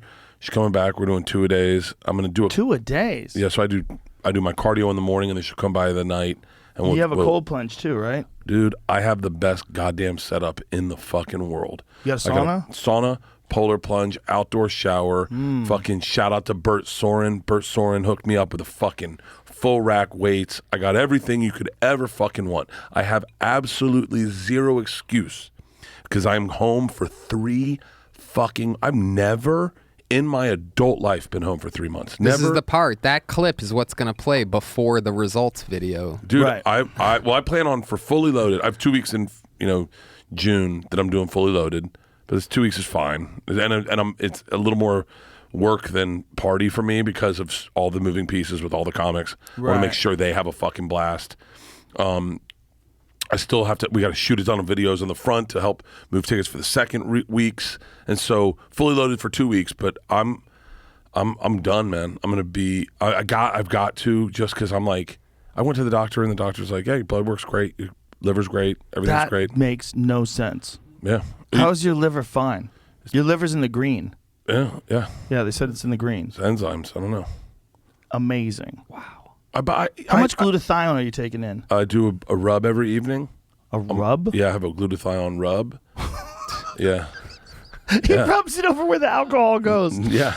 You know, glutathione helps your body process alcohol? Yeah, I do a glutathione rub on my stomach. It smells like fucking shit. Really? And you wake up with your stomach stuck to your that? sheet. No, because I'm fucking trying to take care of myself. That's how? I do. How about drink less? It's like, no. I'm going to smell like shit with this glutathione. We do IVs pretty regularly on the road, and I do a glutathione push, and I get my IVs. Nice. You know, I think people assume I drink more than I drink, and I do drink a lot. Shut the fuck up with this people. We're talking about me. I know, but bitch, I know exactly how much you drink. You're talking crazy. But but I think the real people that have actual problems drink when they wake up and don't work out and don't do shit. So you never just wake up and start drinking? Never. No. I mean, and I can't say never because, like, obviously, if I'm fucking partying, if we're having a good time, like if me and Tom will do a shot of tequila in the morning, doing 2 bears or something, that's a different story. But like when I'm on the road, which is 90% of my time, or at home, I would never have a drink in the morning, ever, ever, ever. I don't have my first drink until like fucking midnight. Because I have my first drink on the second show when I tell the machine story. When people start drinking in the morning, you know they're off the rails. That's when I got a friend who's drinking in the mornings now. Ooh. But that's the people who get real fucking damage to their body is when you don't give your body any time to recover. Right. And I definitely go hard, but I mean, we get done the second show at midnight, right? Whatever. And then our wheels up is at 2. So you don't have any drinks or anything before you go on stage? Not at all. Do you find that your performance is better? Because I know you have drank before you went on stage. My performance is way better sober. However, I do like the occasional going up, not at a theater. Usually I would never do it in a theater. But like if I'm doing a club, I don't have a problem having a drink and going up and messing around or getting high and messing around and trying to figure things out. Right, like experimental. But if people paid money to come see me at a theater, I'm stone sober, and they don't want that. They want me hammered. Like people send shots to the stage. And you don't take them? I've taken one, and the second I took it, I thought, fuck, I got drugged this way. What the fuck am I doing? Oh, that's right. And I had a little bit of a panic attack. God damn it, Ari Shaffir, you see what we've done to this man? Yeah. But yeah, I can't have my first drink until midnight. Everyone else around me is hammered. They've been drinking all night. And then we're wheels up at 2, and you fucking end up getting in bed, passing out.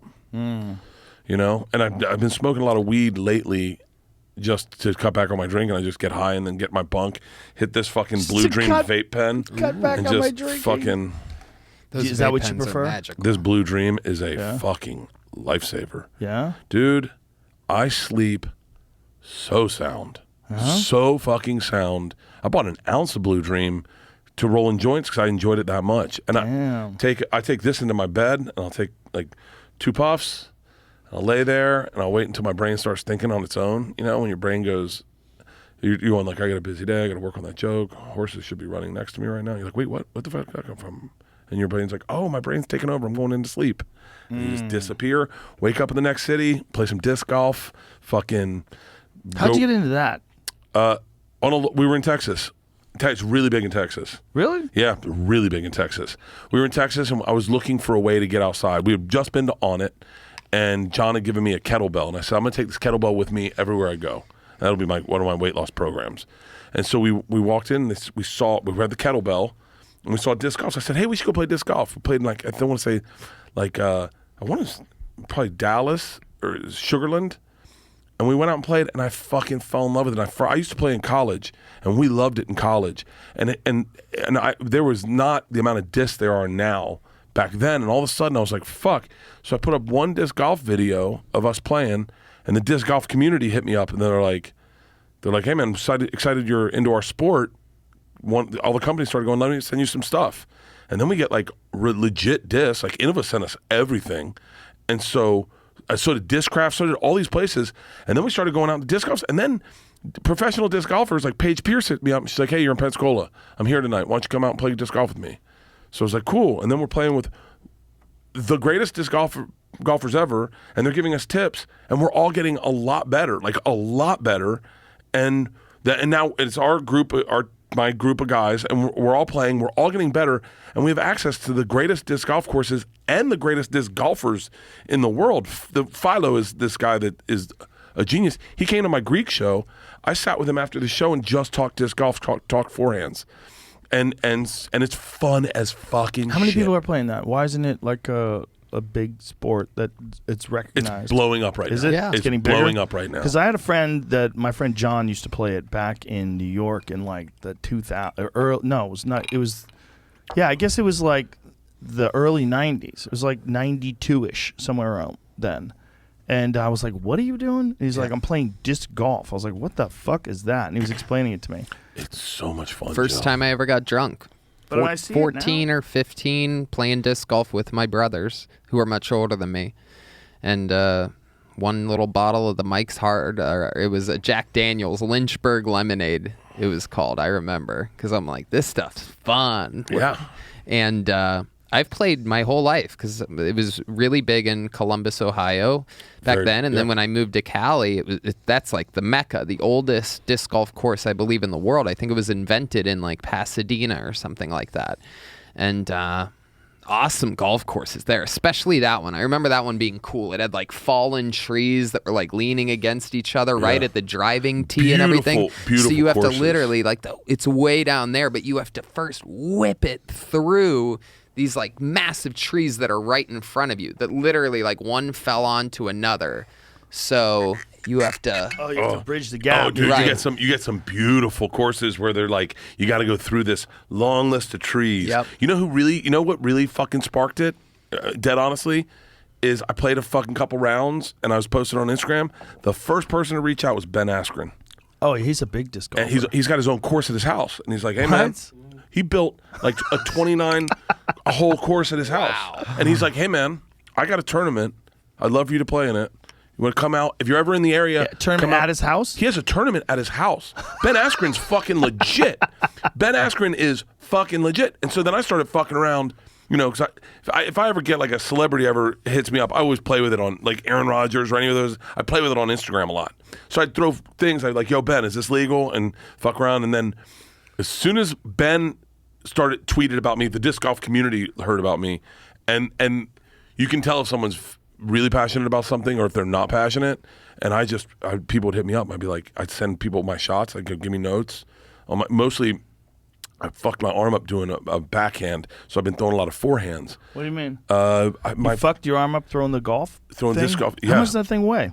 173 ounces is what I'm throwing for my driver. 173 ounces is really heavy. I think it's 173 ounce. It's 173 is the weight. Grams? Grams, 173 Okay. grams. I was like, Jesus, you know how fucking heavy that is? 173 you know what grams. a 1 ounce fishing weight feels like? Oh yeah, that's not it. Yeah. But all your numbers, your weights are on your thing. So like, if you're throwing into the wind, you want to throw a heavier disc. If you're throwing with the wind, you want to throw a lighter disc. But I mean, I'm obsessed. I could watch disc golf all fucking day. So so it's set up in trees. That's kind of dope too, that they don't have to fuck up the environment, right? Like they don't have to. They don't have to cut all the grass and remove all the trees to make a course. It actually kind of enhances. So I think this is Paige. Is that Paige? This is Ben's Pro-Am, so probably. That's Paige. I don't know. I think that's Paige Pierce. It's kind of interesting. Like, why isn't this more popular? And what made it more popular again? Like, what was the cause of it, like, having a resurgence? Well, it's ridiculously popular. The people that play it play the hell out of it. The courses are packed all the time. It's just like not a mainstream. What does that mean, ridiculously popular, in terms of like, fucked it up? Type in best disc golf throws. Like you'll see guys throwing it 450 feet or feet. And just don't say numbers. Be like Joe Biden. No numbers. And I mean, look at Jomez. So Jomez is based out of Austin. I've hit that guy up. They have a great disc golf channel. Type in. Wow, this one's like hole-in-ones? Yeah. Oh, so you throw it like that? I throw it like that. Oh, wow. Yeah. You get addicted.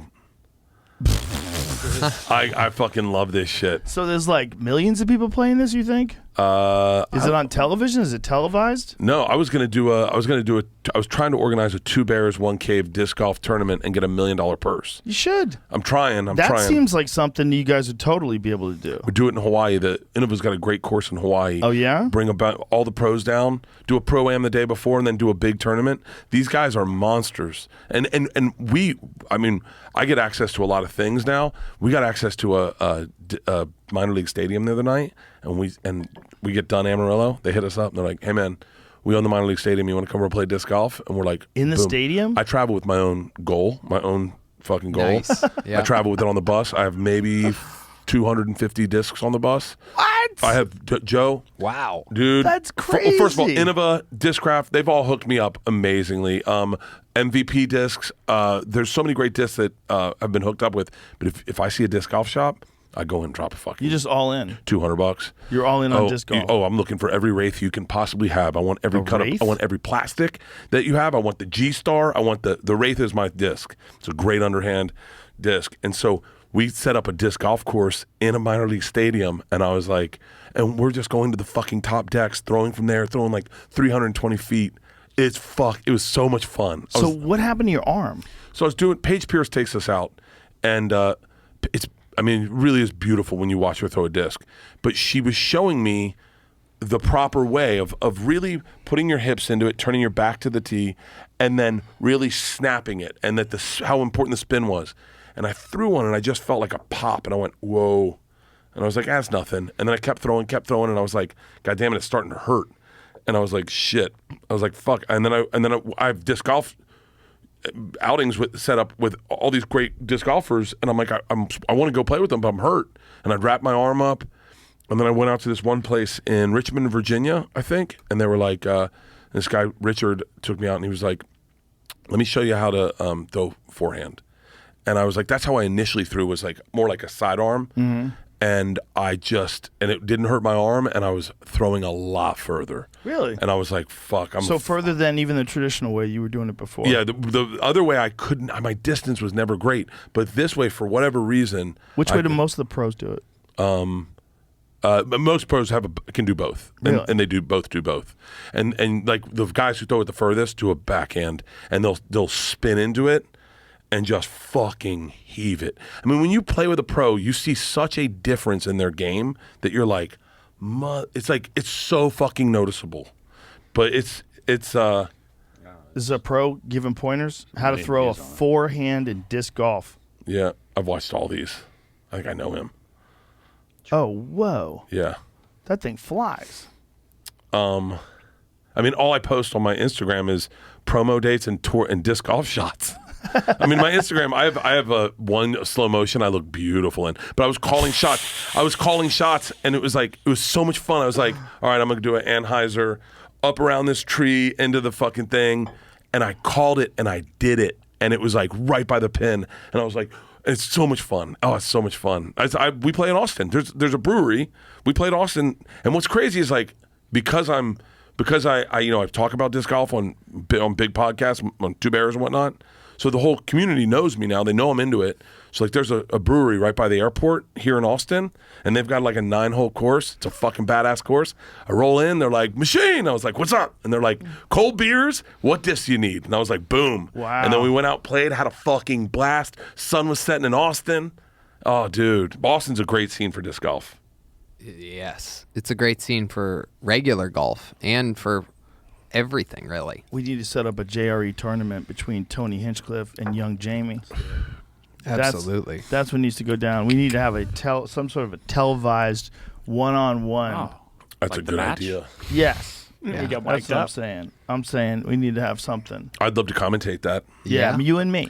And me commentate. Yep. We'll commentate. I don't know what the fuck is happening, so I'll have to ask you. And then I'll play like the average person that's watching. And then have Tony mic'd with a wireless, Jamie mic'd with a wireless. Set the date. I love this. I've been waiting. Hey, you know where we can do it at? You know where we can do it at? Young Jamie, send me location. You know where we can do it at? Scottsdale National. Is that the course? We'll do it right here, bro. Oh, yeah. Why would we travel? Why would we go It's one of the anywhere? most beautiful courses I've ever been to. We'll do it in town. Ron White bought a house on a golf course out here. Yeah, this golf course where he lives is literally the best golf course that I've ever been on, and I've played at Pebble Beach. Whoa. Yep. I played at Pebble Beach. I played at Pebble Beach right? with my dad. It's like $6,000 a person to play. Jesus Christ! You got to get play the a hotel. game? No, you got to rent the hotel room. You can't play Pebble Beach unless you stay at Pebble Beach. Oh. You have to rent the hotel room. You have to stay at Pebble Beach. That's a scam. And then you got to play. We had to play Spyglass, I think. Or what's the other one? Spanish Oaks. We played Spanish Hill. Yeah. Spanish That's Hill. it, yeah. We played Spanish Hill. I had an eagle at Spanish Hill. My fucking dad lost his shit, turned it into a promo video, ripped my shirt off on fucking Spanish Hill. I'm the fucking machine. Tuesday, I'll be in Louisville. Had an eagle, and my dad and I played fucking great, and my dad played great. The next morning, we go to play Pebble Beach, and my dad's like, my back's not feeling so great. And I said, well, try taking, take a Tylenol. And he goes, I think I'm going to eat an edible. And I go, okay. So he overprescribes himself. And on the first hole, he's like, I think I might have eaten too much marijuana. We go to the fucking third hole's the drivable par 4. I think it's a third hole. It's on a cliff. And my dad goes, is it just me or is that cliff right next to us? It is too. And it is. It really. And there's something about a golf course right there on that coast of California where it's like already the land and energy and life is sort of like wibbly wobbly. So even if you're sober, it's trippy as hell. Pull up pictures of Pebble Beach, Trump International. Every time I've been right on the coast. So wait, this is there. This is the trademark hole, right? This par 3 right there. Go back to that par 3. So look at this. This is all on the cliffs, right? Jesus. And my dad is higher than giraffe pussy. Yeah. He is fucking high as shit, and he is hugging the walls of the fucking by the golf cart path going, get away from the fucking cliff. Right. Oh, he's having a full-blown panic attack. We go to play this par 3 and he goes, I can't do it, buddy. I'm done. I can't play. I paid $6,000 to play golf with him at Pebble Beach and he gets too fucking high. He couldn't play. This is the drivable par 4. This is when he started having his panic attack. Oh my God.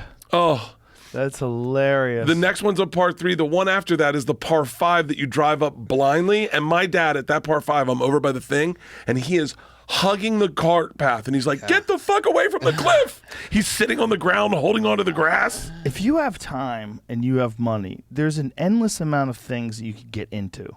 Oh, yeah. You know?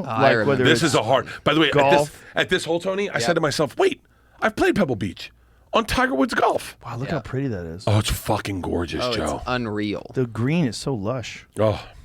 But what I was going to say is, if you think about people that say that they're bored, God, there's so much you can do.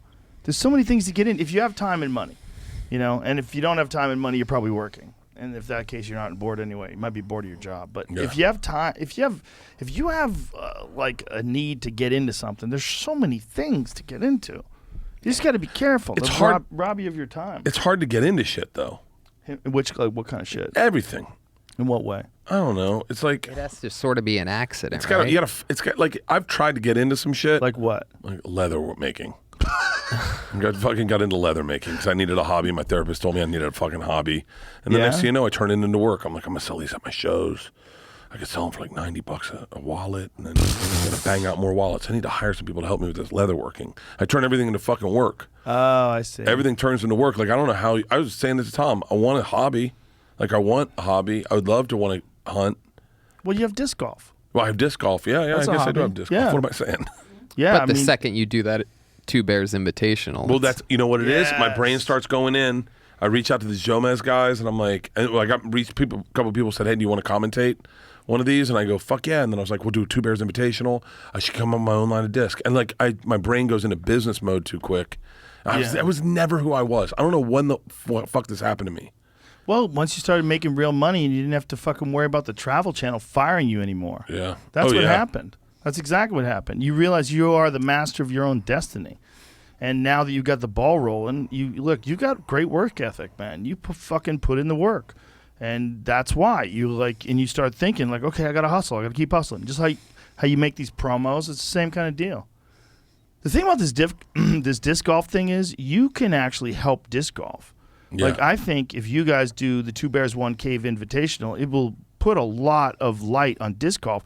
It might give it like a significant boost. Yeah, I want to get legit prize money for it. Yeah, you probably could do it, man. I think you could do it. I've thought about doing something similar with pool, but it's almost impossible. It's almost impossible to get people interested in pool because the people that love pool love it, and everybody else, like, they're looking at it, they don't care. The balls are going into the hole, it doesn't mean anything. Like, pool is like an art form that the only people that can appreciate it are the people that play it. Yeah. If you don't play pool, you watch somebody run out, it just looks like every shot's an easy shot. It does. It does. It's hard to explain. I think pool would benefit from, and I don't know if they have this, but like someone explaining it to the dummy. It would do that, but really it only benefits to a player. If you don't play, I mean, like, people love when it's cool in a movie. That's when pool gets a boost. Like The Color of Money, like that Tom Cruise movie. After that came out, pool halls were packed. I remember those days because that's right around the time I first played pool. I think it was like almost, what was that, 86? What year is that? What year is The Color of Money? I had this girl that I was dating at the time. She was like super competitive. She wanted to beat me at pool. It was like, was it? 86. She, like, we went to, and we were both terrible, but we were playing, and I was like, I'm going to get better, and I'm going to beat this lady. Like, fuck her. I was talking a lot of shit. And I remember then, as time went on, I would play it every now and then with a friend. You know, like, you'd be at a bar, as a pool table, oh, that'll be fun. But then when I really started getting into it, I realized, like, oh, like, there's layers and layers and layers to this thing. And then I was thinking, like, why isn't this more popular? It's interesting because it's so hard to do and it's so rewarding when you're good at it. I'm like, why isn't this not more popular? Because pool is so addictive when you get good at it. And everyone thinks they can play a little bit. Yeah, that's it. Color of Money. And he's one of the rare guys. Tom Cruise, by the way, did not know how to play pool before this movie was filmed. And they hired, rather, the people that made the movie, Martin Scorsese, hired Mike Siegel, who's a multiple-time world champion, one of the greatest pool players of all time, who was also a lefty, and he taught Tom Cruise to play pool. This little dance he's doing here. Mm-hmm. I did this in Russia. Yeah, give me some volume on this. And this is when Paul Newman comes to the pool hall where he's supposed to be hustling, and instead of hustling, he's showing his full game, and he's showing everybody how good he is. So instead of just playing pool, you know, and just sort of doing just enough to win, he's running out and doing it, having fun, like he's not even nervous. And he fucked up the action for the whole town. And this is very unrealistic that anybody would do this. I did that in real life. But what's not bad, though, is his actual pool play. His stroke. He looks good. He plays as good as a guy who doesn't really play, as you literally can. Like, the people that, like, really look like that, like Jackie Gleason really looks like he could play. Yeah, he does. Jackie Gleason, if you go back and watch The Hustler, go to The Hustler, Jackie Gleason plays pool. Jackie Gleason could play like a legitimate professional pool player. Like, he was good. He could run 100 balls, which is in the game of straight pool. That's like the club. Like, if you're a real player, you actually know how to play. You can run 100 balls. That means you mean just rack them and run them? Yeah, it's 14-1 is the game, and you know it's either called straight pool or it's called 14-1. And in that game, you have one ball that's the break ball on the table, and then you shoot that ball, and the cue ball slams into the rack and opens up the rest of the balls. And then you could pick any ball to shoot at, and the whole idea is to just never miss and keep shooting and get perfect position on the next shot. But when you watch him play, like, he moves that cue stick like a guy who's played his whole fucking life. He plays like a real pool player. And this is, without a doubt, the very best pool player actor that we've ever seen in a movie. Like, by a long shot. Like, if I walked into a pool room and I saw this guy playing, I'd be like, who's that guy? I bet he really could play. Oh, no, he could play. You know, he grew up in pool halls in New York. Like, his game was like 100% legit. So he was a comedian at the time. He's a guy from the Honeymooners, right? So this is a very rare role for him to play a very stoic, quiet, serious pool player. Like, this is not a Jackie Gleason role in terms of, like, the use of his talent. Yeah. Jackie Gleason was the Honeymooners. Jackie Gleason was Smokey and the Bandit. Jackie Gleason was, like, this big, bombastic character. Not in this movie. This movie, he's quiet. He barely talks. Shoot pool fast, Eddie. You know, like, they have this this meeting. He goes, you shoot a good stick. He goes, and they have this little banter back and forth. You shoot straight pool, mister? Now and then. You know how it is. He's got a cigarette. And he's like, you're Minnesota Fats, aren't you? And he's like, who's asking? You know, they go through this whole banter while he's got to say, is your name Felsen, Eddie Felsen? I hear you've been looking for me. And they have this, like, banter back and forth. We're trying to size each other up. That's, like, basically his dialogue the whole movie. The rest of the movie is just him playing pool. Really? Yeah, they had him play Minnesota Fats because he's a bad motherfucker on a pool table, and you believed it. You believed that he was the best in the world. See, I think I remember having this conversation with you one time, and you were talking about pool and doing something with pool. Your interests are contagious. Like, the things I've said this to so many people. You're probably one of the most curious people I've ever met in my life. But what you're interested in are shit I didn't know I was going to be interested in. Like what? Oh, you name it. Fucking the mushroom guy. Remember, we did a fucking Sober October thing, and the mushroom guy was in here. You had a podcast with the guy that eats all the mushrooms? Yes. And Ken Stammet? Paul Stammet? Yeah. And I didn't know anything about the guy. And then I get home, and then I look into the guy, I listen to the podcast, I'm like, this guy's fucking amazing. Things you're interested in. I don't give a shit about mushrooms. I never eat mushrooms. But I fucking watch this guy, and I'm like, God damn it, I should eat mushrooms. But, like, the things you're interested in, I listened to the one with the dude, I don't know who the guy's name is. Is it that group of guys that you're friends with that are like, they're all like the political guys? You were talking about Project Veritas. Project Veritas, and he was a very fucking smart dude. He told the story about the girl drilling the hole in her head to release the energy so that she could be... This is me I know talking. we saw trepanning. That's what it's called, right? When they drill holes in their heads. I know, but I don't remember someone telling us. No, someone talked about it. There was a guy on the podcast who talked about a socialite who drilled a hole in her head. You guys watched it. Was it Eric Weinstein? It was Eric Weinstein. Yeah. So, but, like, what you're interested in, I just follow that. Because, like, you know, Tommy's interested in racing. Yeah. I have no interest in racing whatsoever. Really? None. I don't care at all. But Tom talks about it enough, and he's really into it. You start thinking. Well, the number one thought I had was, I want to learn more about this, because I know Tom's not an idiot. He likes cool stuff, right? He does. So I put on Formula One. The fucking show on Netflix. Have you seen it? No. Oh, is that the name of it? Yeah. It's fucking... It's like Follow the Driver. Yeah, it's fucking amazing. So they have like an in-car camera? No, they follow the drivers throughout their journey of the season, and they follow the teams. It is fucking insane. Drive to Survive, Formula One, Drive to Survive. So I watch it, and then I realize,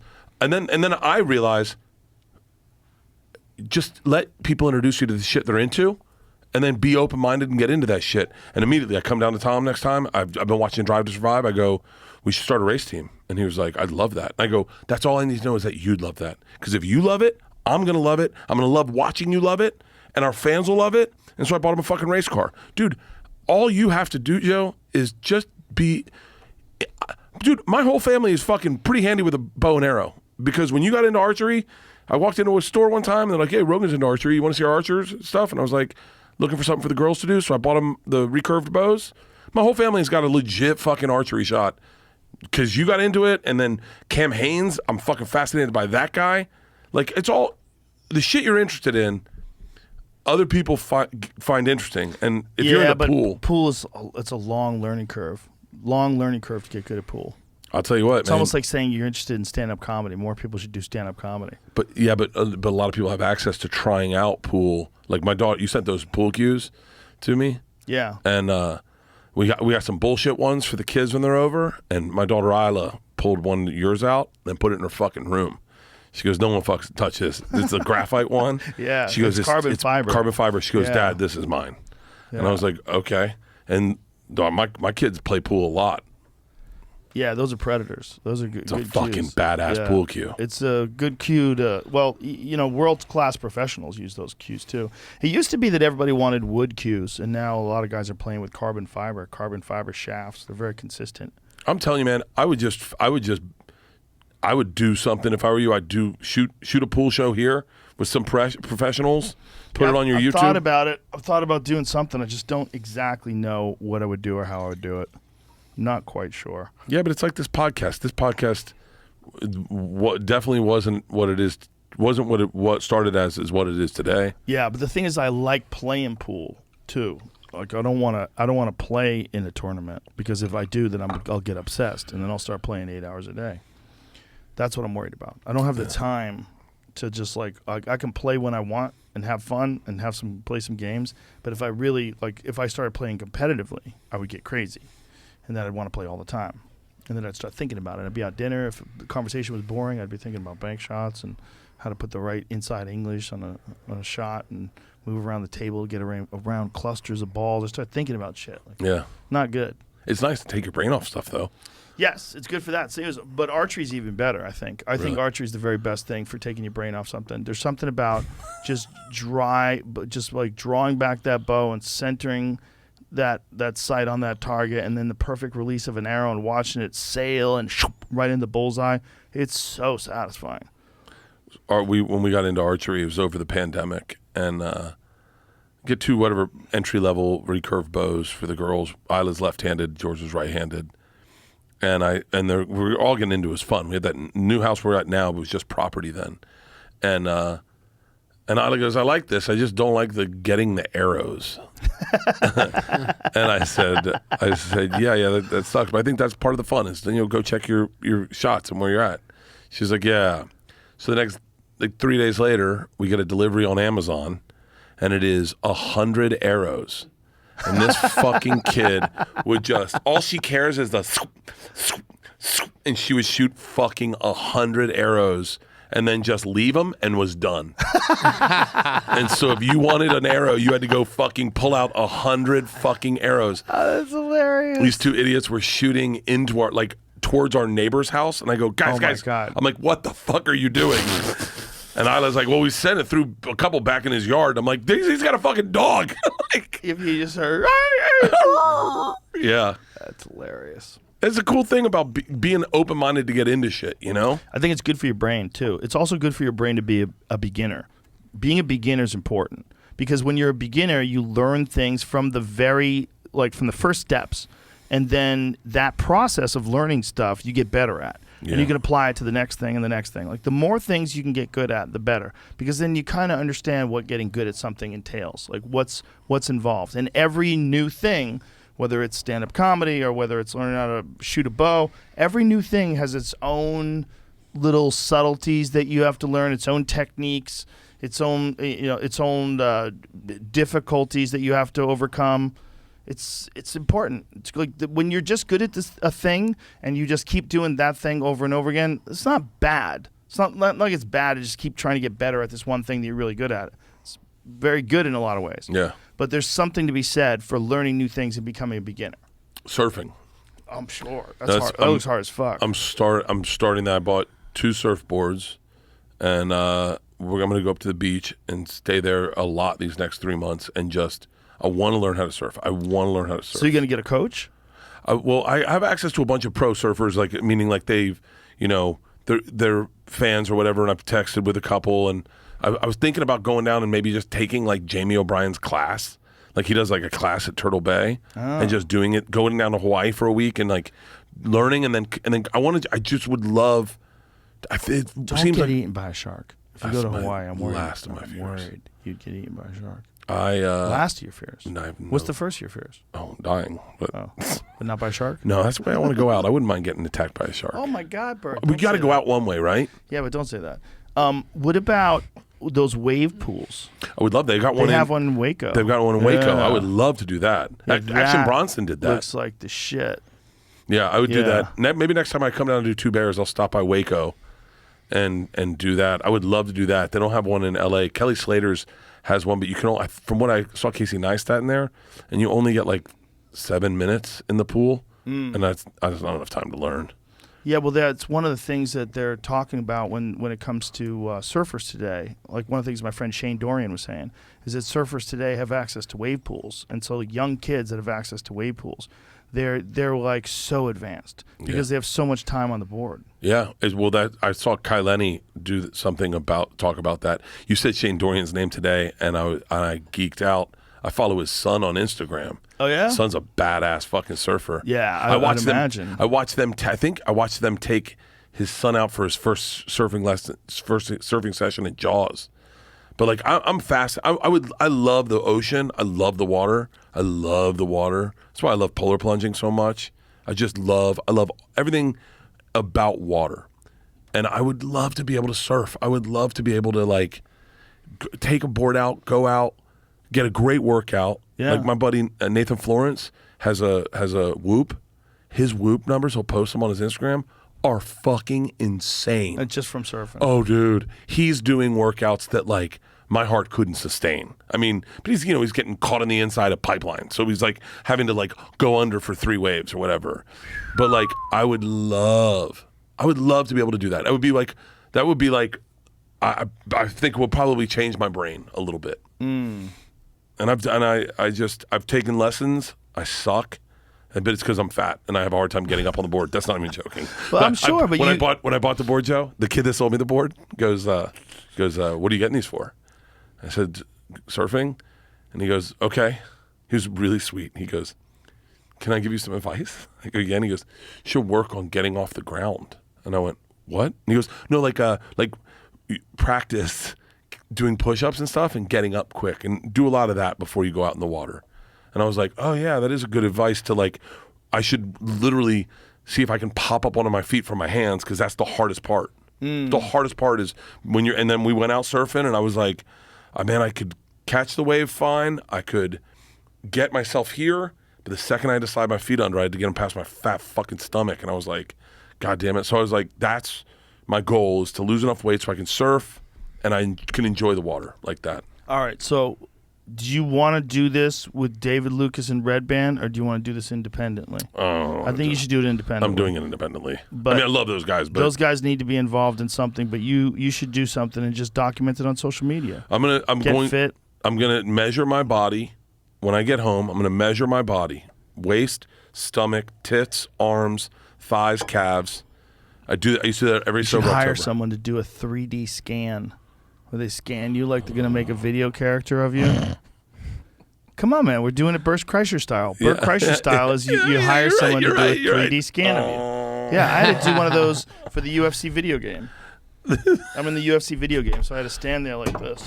Just stand there like this, and they spin around. I think maybe I had to throw some kicks and shit and do some moves.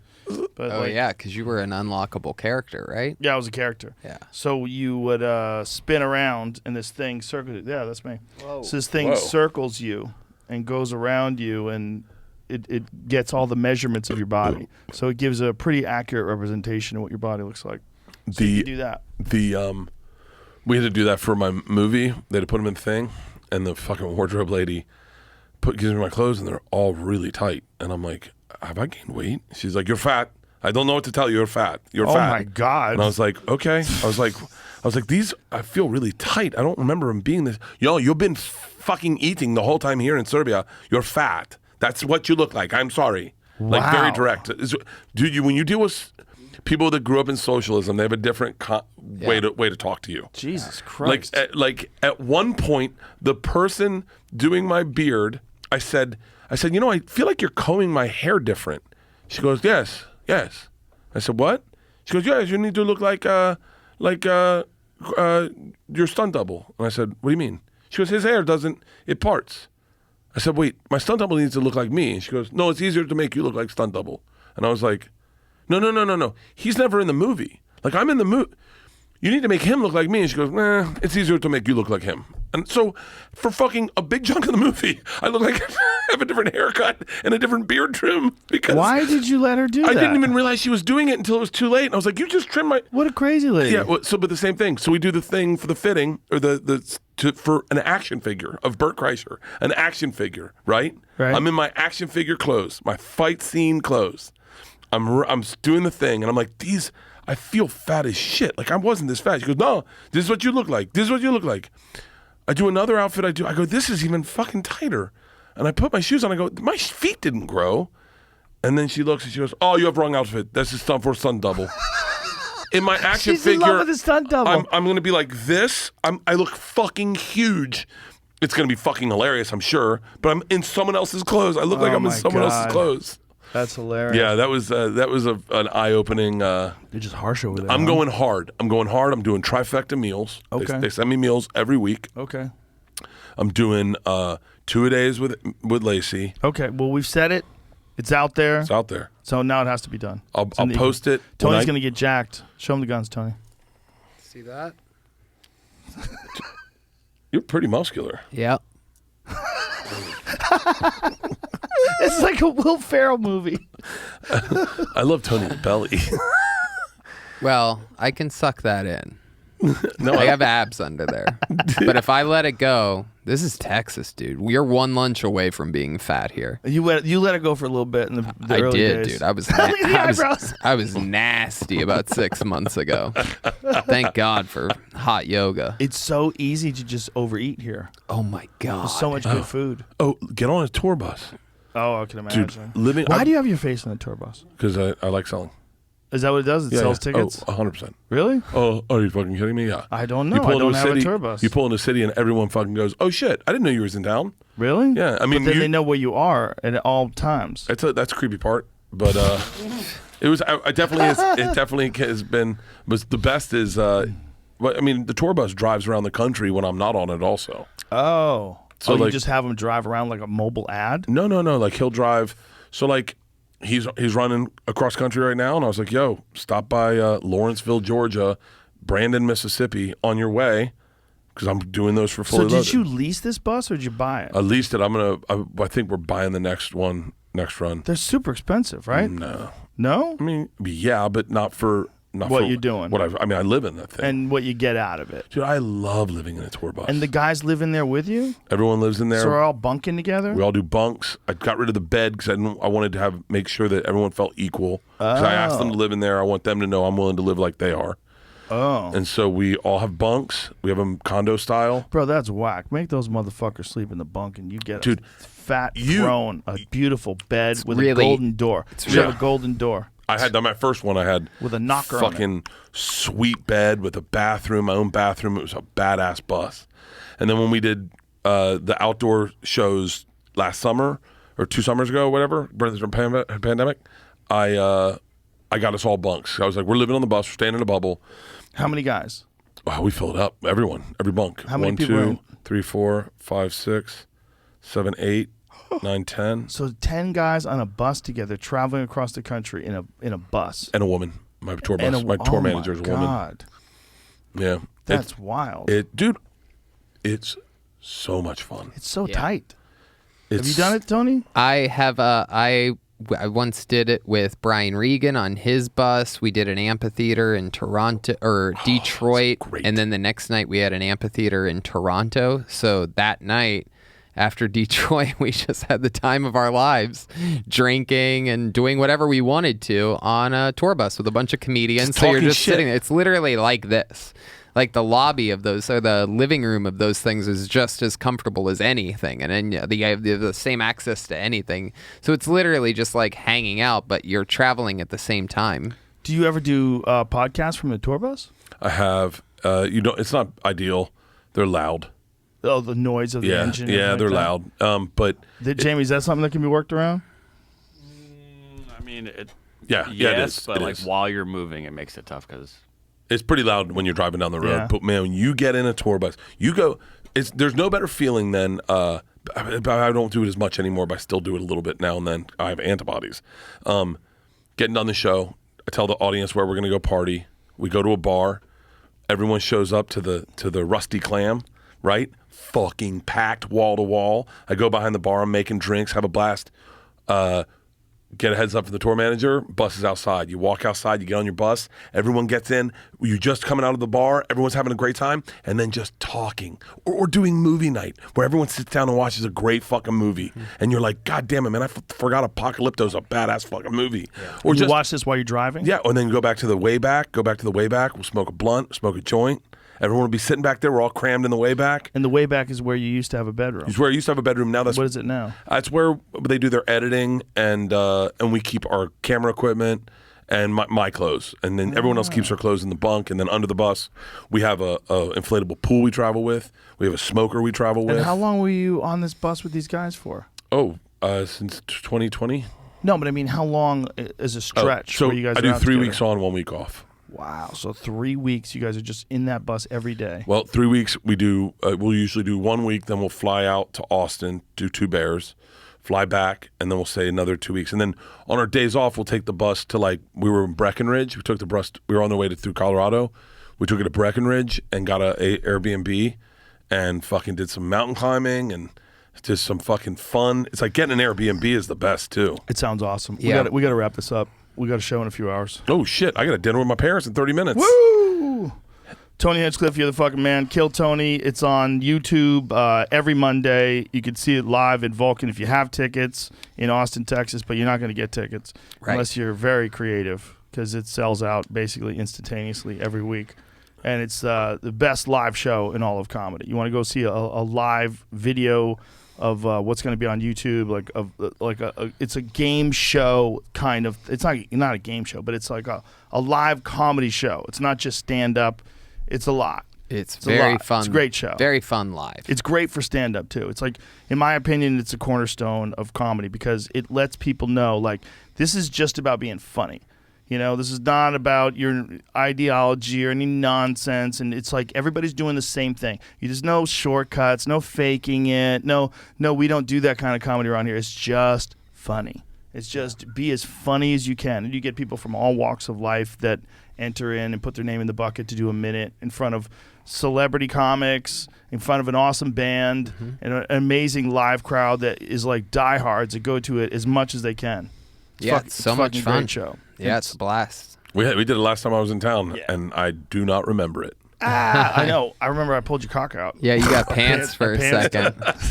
It was epic. His pants were already falling off, and I was drunk, and I was like, what is this? Like, half his ass was on. I'm like, if I just did this, and I just reached over and right down to the knees. That was great. It was a fun time. We're underwear, baby. Right. I love you guys. Love you guys. I love you. It was great to see you, brother. Everybody knows where to get your show. 2 Bears, 1 Cave. Are you still doing Bertcast? Still do Bertcast. Still do Bertcast. You doing Fully Loaded Festival 2 weeks in June. Red Rocks in September. Is BertBert.com the best place to find everything? BertBert.com. BertBert.com. All right. Bye, everybody.